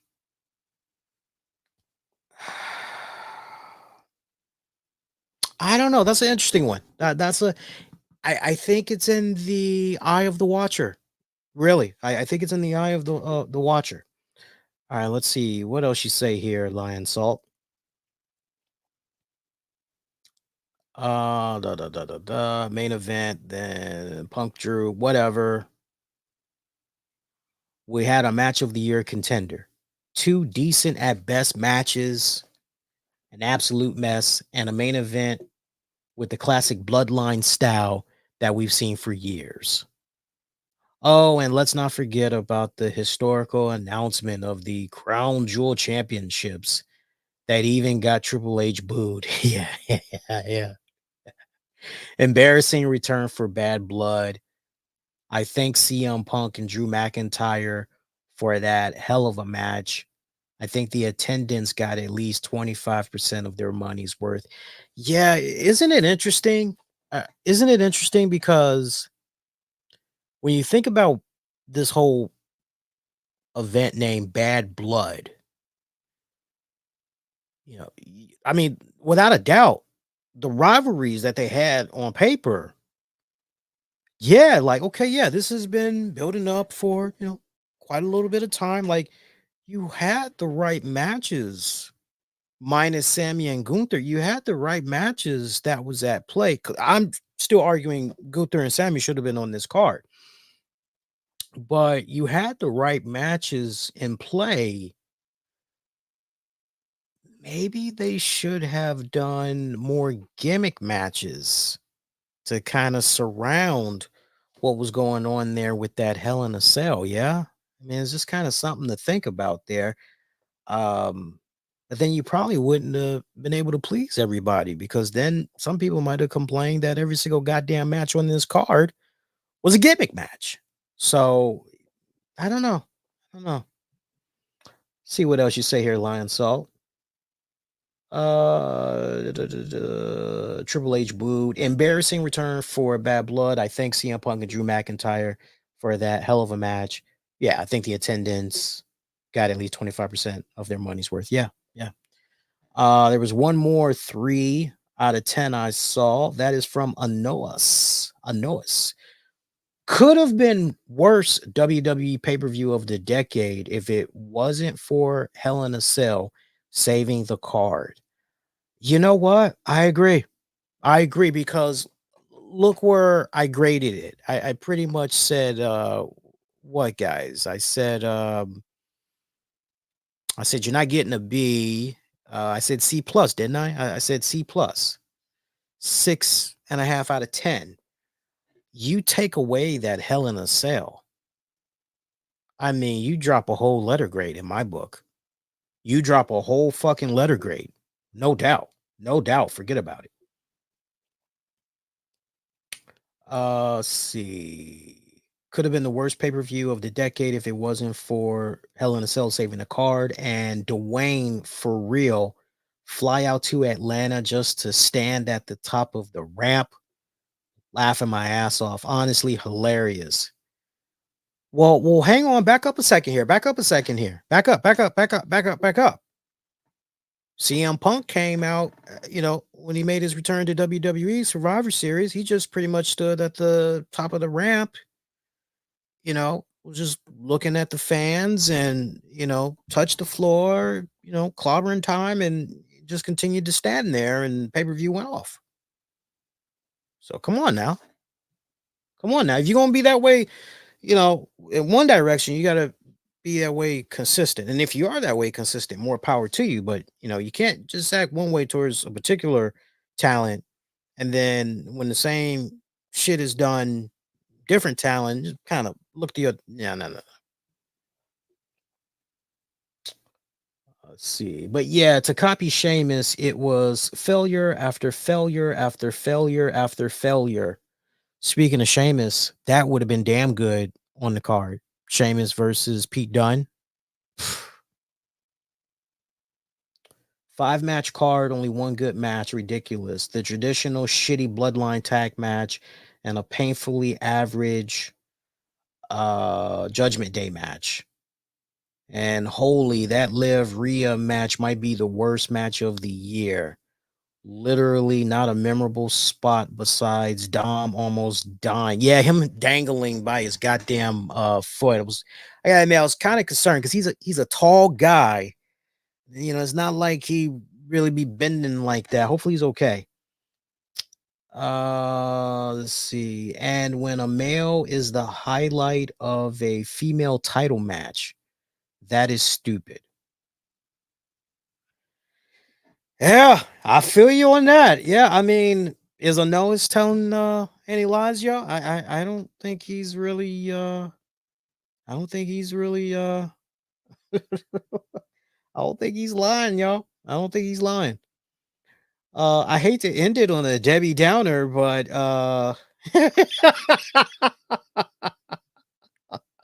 we don't already, so we did the most positive, we did, most average, and we gave you guys some criticals in there. So a lot of different reactions that's going on there. Let's see what people are saying on X, formerly known as Twitter here, and let's see if we can get some good stuff in here before we get ready to close out, because the we're about to hit the 2 hour mark here. So let's see how people are reacting to this so far.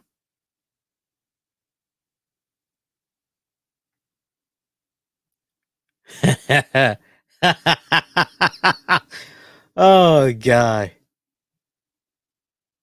Saying some love for Jimmy Uso now that he's back and everything. A lot of people are happy to see that.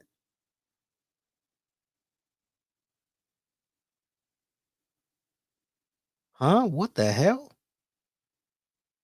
I was getting ready to read something to you guys, but Ikta said WWE is going wildly against Cody Rhodes in the storyline. This is getting exciting. Right, so somebody likes what's going on there. Seeing some love for Drew McIntyre, CM Punk, as Stephen J says at WWE, CM Punk, Drew McIntyre. Wow, one hell of a match.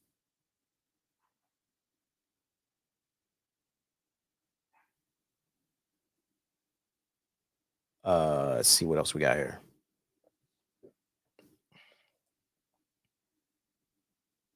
Daniel says it was fantastic to see Jimmy Uso return. We've been waiting and wondering when it happened, but Jimmy picked the perfect time to come back, and it made the return all the more special. Great stuff. Carly Shorty said Bad Blood was worth watching.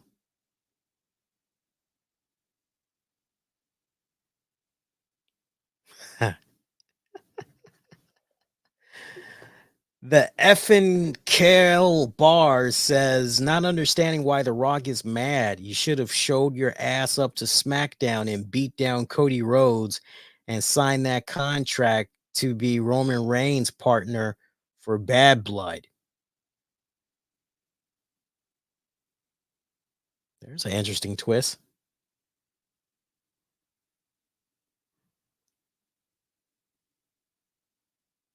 Gabe, Liv Morgan's title reign has been god awful. Saudi match sucked. Steel cage match sucked. Match with Zelina was okay. What the fuck are you watching? What the fuck are you watching, dude? Hold up. Hold up. What the fuck are you watching? Saudi match sucked. What Saudi match are you? Was there something of a pre-show? Wait a minute here. Let me go back here. What you say? Saudi show? What the hell is he talking about? I don't see anything that's on the pre-show. Did I miss something? Did I miss something, y'all? Let me know. Did I miss something? Let's see here. He must be in that alternate, or they must be in that alternate reality. I'm not even gonna read any more of that shit. So he don't know what the hell he talking about.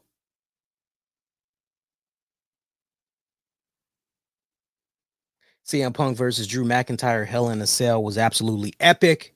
Haven't seen a cell match with this amount of hatred and blood in a very long time. Yeah, without a doubt. Without a doubt, great match. Jessica, we had a good show tonight, and as usual, people have to find something to complain about. I don't think it's about finding something to complain, Jessica.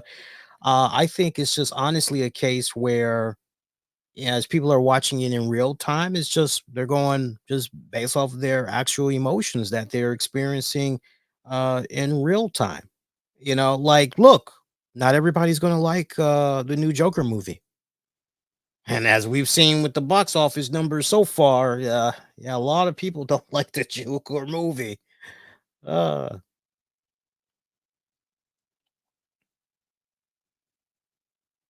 we'll do a couple of more, and we'll dip on out of here. Let's see here.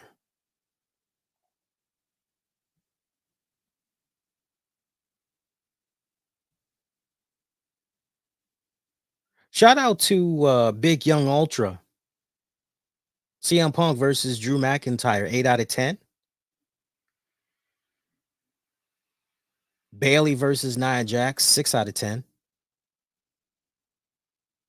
He notes that in regards to Bayley and Nia Jax, they've been doing the same stuff at SummerSlam with more timing. Damian Priest versus Finn Balor, he gave it a 7 out of 10, said it was solid at the end. Rhea Ripley versus Liv Morgan, 5 out of 10, said it was good till the ending. Cody Rhodes, Roman Reigns taking on Jacob Fatu. He doesn't even bother putting in Sikoa. He just said Jacob Fatu. He said, fuck that other motherfucker. I don't know who he is. He pulled a little Jimmy on that one. He gave that an 8 out of 10. Oh, damn. That was a good one. Typed all that shit. Didn't even bother putting in fucking Solo Sikoa. That's the ultimate disrespect, man. I love that shit. I love that shit. Vishish says WWE Bad Blood was pure cinema. Oh, he's going for the Martin Scorsese. WWE is providing more entertainment than the movies of today. Hell in a Cell match is the greatest match of this year. The Rock's return and Kevin Owens turning heel and beating Cody Rhodes will be the icing on the cake.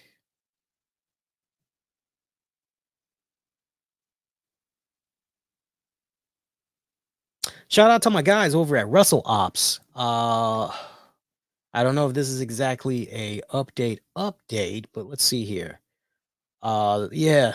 Shout out to Mike Johnson and from PW Insider, who they are citing. But apparently, Drew McIntyre was banged up coming out of the Hell in a Cell. Drew was legitimately busted open when he was bashed by CM Punk with a metal toolbox during the bout, and as a result, requires 16 staples to close the wound. Good God Almighty! Good God Almighty! That is whew. And while we're talking about Bad Blood still, I don't know why I said it like that, but while we're still talking about it, I'm just looking real quick to see if there's any news.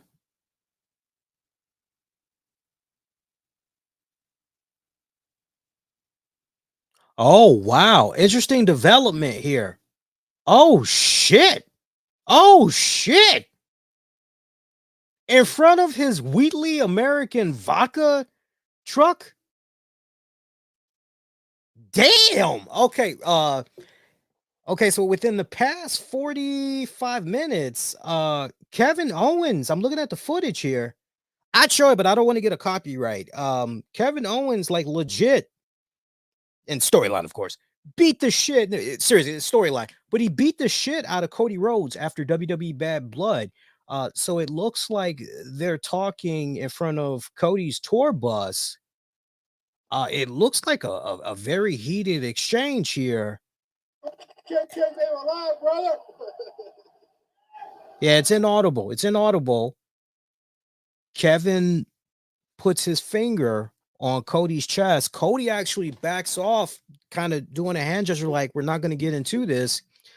And Kevin Owens just starts slugging the hell out of him. He's stomping on him and everything. Damn. So we got some drama that's I like this. I like this. Triple H has commented on Bill Goldberg possibly wrestling again, saying we'll see, never say never. Let's see here. Leading up to that, Triple H said Atlanta loves Bill Goldberg, and that's why he was here tonight with his wife and son. Always going to get a huge reaction enjoying the show. Things get said. I can tell you when Bill came back, he was not too happy with Gunther. We'll see. The further you go, time catches up with all of us, right? The further you go, those talks get further and further away from reality. I saw Bill earlier in the day and it was great. I saw Bill later in the day and there was a different look on his face with a spark in his eye. So, all right. Interesting. See what else we got going on here. Rock cut a promo after apparently the Rock cut a promo after Bad Blood. Looks like he was talking trash for 5 minutes. Okay, we got to play. I'm sorry. It might be a copyright, but we got to play this. Let's see how we can do this here. So let's load up Twitter. Let's load up the Twitter. Just when I thought we were done, the Rock hits us up with a 5-minute fucking promo. Good shit. All right, let's see what the Rock says here. All right. I pray WWE doesn't hit us with a copyright here. Is the final boss pissed? How you doing? All right, come on. Oh, hang on here. We need to change the settings to this. How can we have this? Let me look at the sound. I got to play with the sound on here. Give me a quick second here, guys, and we'll play this all together. All right, so we got sound output. Yep. Where is that should be playing. Oh, you know how we can counter that? Hang on. I know how we can counter that, guys. Give me a second. Push comes to shove. We can always play it through the phone. That's the best way we can do it. I know you guys hear that. Yeah. Okay, so let's...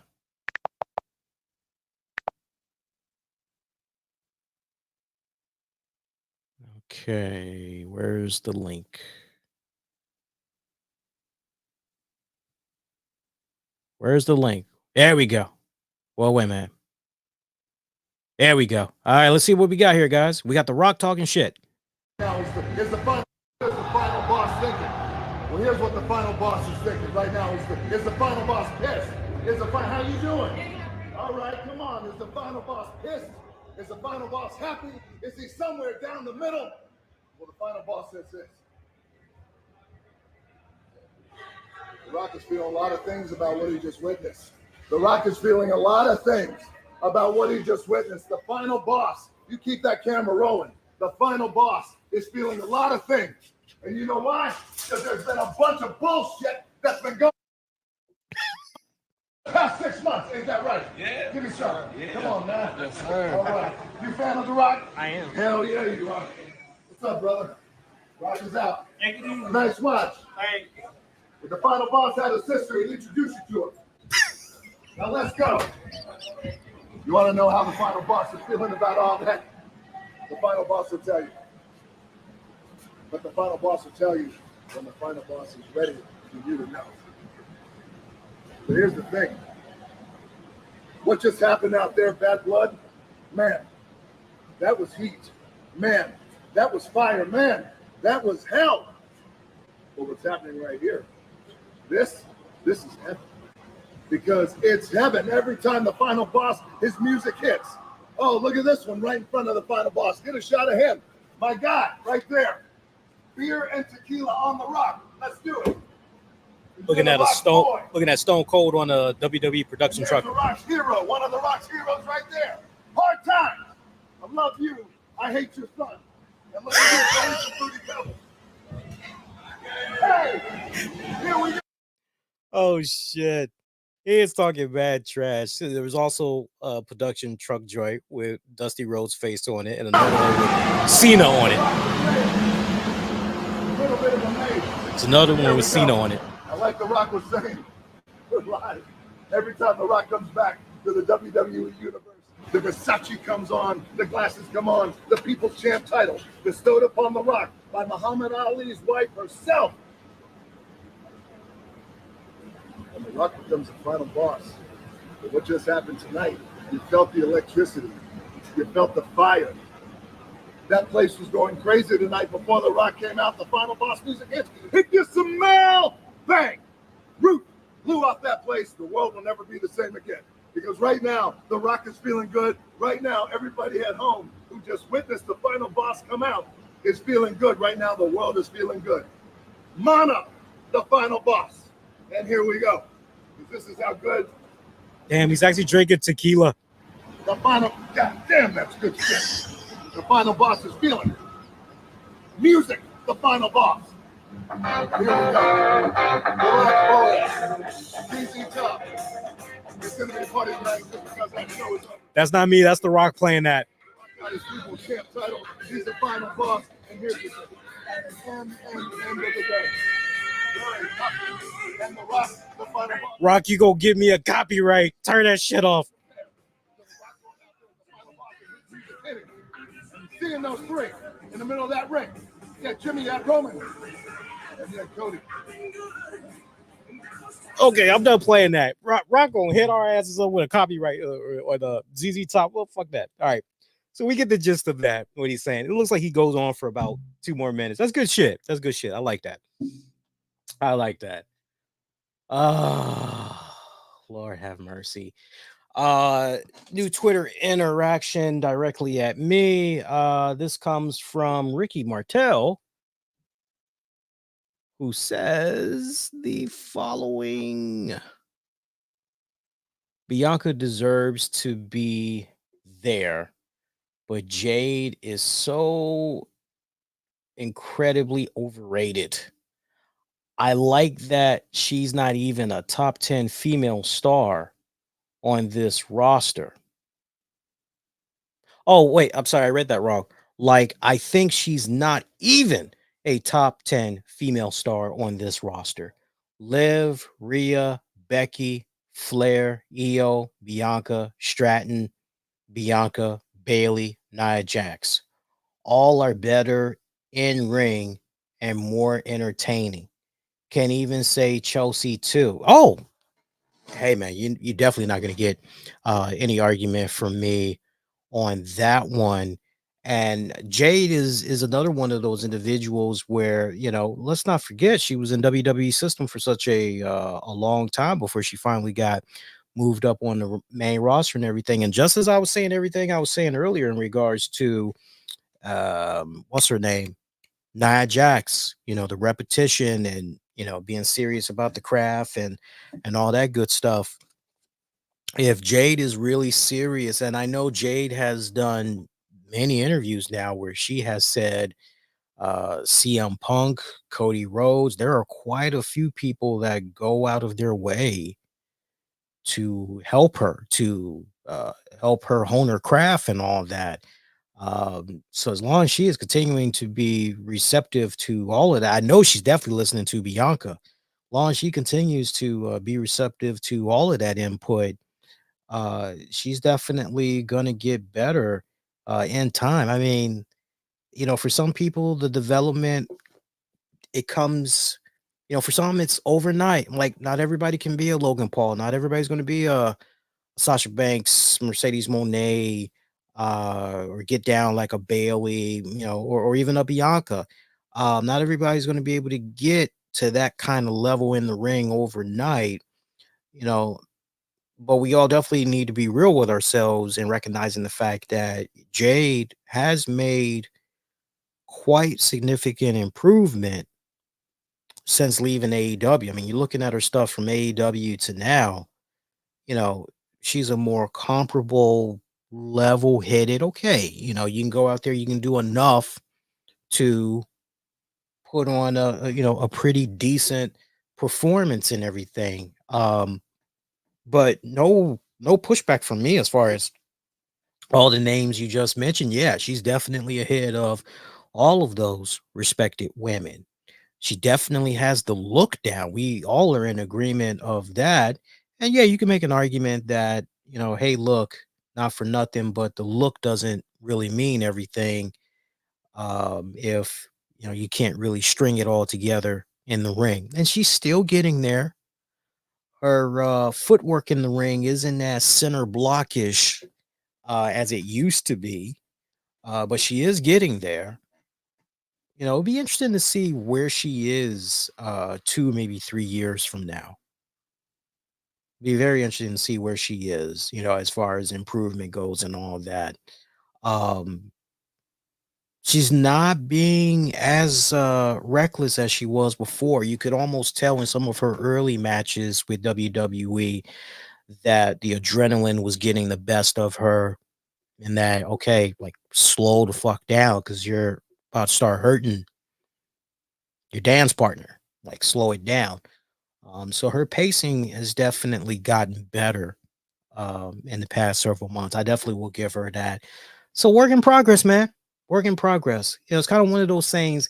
You show me a person that is doing their very best to put their best foot forward and improve, and I'll show you someone who will continue to invest in that person, right? As long as individuals are able to see that person is making the best effort to up their game, they're always going to continue to get some type of help.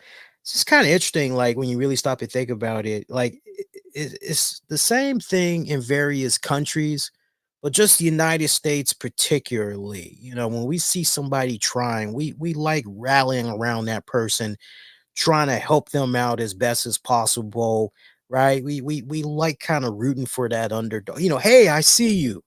I see you trying. I recognize that. I appreciate that. Like, I appreciate your hustle. Keep at it. So trust me, after 2, maybe 3 years, if nothing, if she doesn't get any better than what's happening right now, is it a possibility WWE may just go on ahead and be like, we're done with you? I think it depends. I don't see her.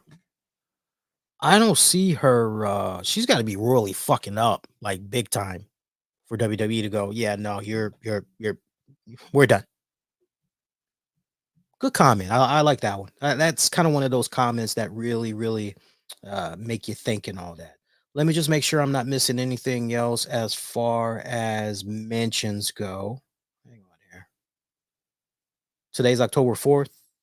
Well, yeah, no, today's the 5th. Okay, hang on. Just making sure I did not miss anything here.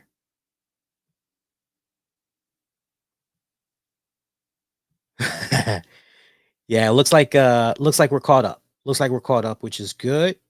Let me refresh this one more time though, just to make sure. Sometimes I miss my mentions, so if I don't show you love, don't take it personal. Hang on. Shout out to Lightning. Lightning had commented earlier about the wet fart comment I left on the Liv Morgan Rhea Ripley match, particularly Rodriguez returning. I said, well, that ended in a big wet fart. Sad because Raquel isn't needed in this, and the match was relatively decent. Lightning adds that, and it took too long to get there. They could have definitely trimmed it down a little bit, for sure. They could have trimmed it down. Let's see what else we got here. See, and it looks like we are caught up on interactions. I'm just looking in the various chats one more time, making sure we didn't miss anything.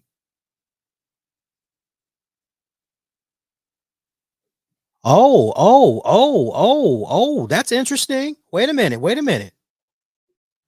Triple H was asked about potentially one more match. Hang on here, guys. We definitely are going to make sure we go off the air on a high note here. Damn, Triple H on one more match. Okay, hang on here. I was, it's funny as I'm finding this clip because it's on WWE's joint. I'm gonna play the audio for you guys. It's interesting because I remember, if not last week, the week before, I was talking with my wife and I said, hun, I said flat out, word for word, and she'll tell you. On matter of fact, she can tell you as early as this Sunday's Wrestling with the Topics. I say, hun, I miss Triple H. And she goes, yeah, I miss him too. I said, even if we were only getting him once for WrestleMania, it's like, I told her, I said, for me, just, it sucks that we can't see him get that proper send off that he so rightfully deserves.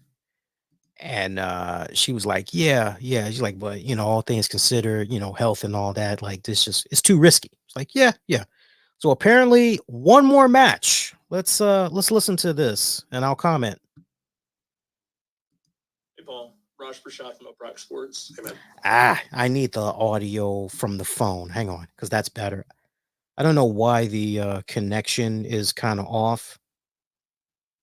I gotta play around with the settings here on the MacBook. Let's see here. And I am still connected. Yeah, I'm still connected. Okay. So let's see here. All right, here we go, guys. Let's listen in. Why are you buffering? Uprock Sports. Hey, hey Paul, Raj Prashad from Uprock Sports. Hey man. Atlanta always loves seeing Goldberg. See him get in the ring tonight. He's talked about having one more match. Is a WWE ring where somewhere we might be able to see him maybe have that one more match? WWE. Yeah, I can tell you. So, as you said, Atlanta loves Bill Goldberg. I don't care about Bill Goldberg. Why you gonna tease me like that, WWE?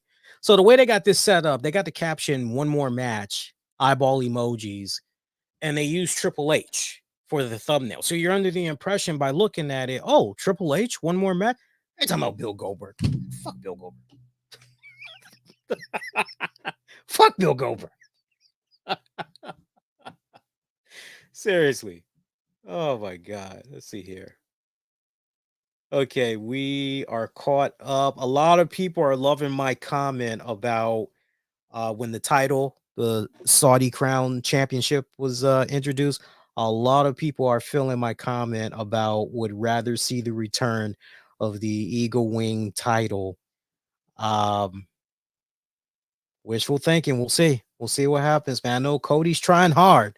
We'll see what happens. All right, y'all. So we've done about 2+ hours. We get the hell out of here on that note. For those of you that's going to be checking this out for on demand and on the downloads, keep the interactions coming, especially if you end up seeing this Bad Blood event between now and maybe before the weekend is out, next day or so. Come on back. Leave your comments. If you appreciated this episode, however you're watching, share, all that jazz. Come subscribe to the YouTube channel as well. Been uploading a lot more on there, putting some really good stuff up. For those that haven't checked out the Mr. McMahon reviews, I've got the entire playlist available on the YouTube channel. I'm working on the omnibus version of it for audio listeners as we speak. I'm hoping I can drop that for you guys sometime Sunday, but enjoy the YouTube cast for now. What else? We put out the NXT post show covering their debut on the CW, so you guys can check that out. That's a YouTube exclusive. Also a YouTube exclusive, my thoughts on the Power Book 2 Ghost series finale. So your man's been busy these past several days. So you got loads of fun content to check out. Be sure to follow me throughout social media using the keywords the RCWR show. We got podcast episodes available for you all wherever you get your podcasts. Just search the RCWR show. And until next go round, my pretty babies, I'm wishing all of y'all to be safe. Most importantly, be kind to one another. I will see you guys next go round. Adios, y'all, and take care.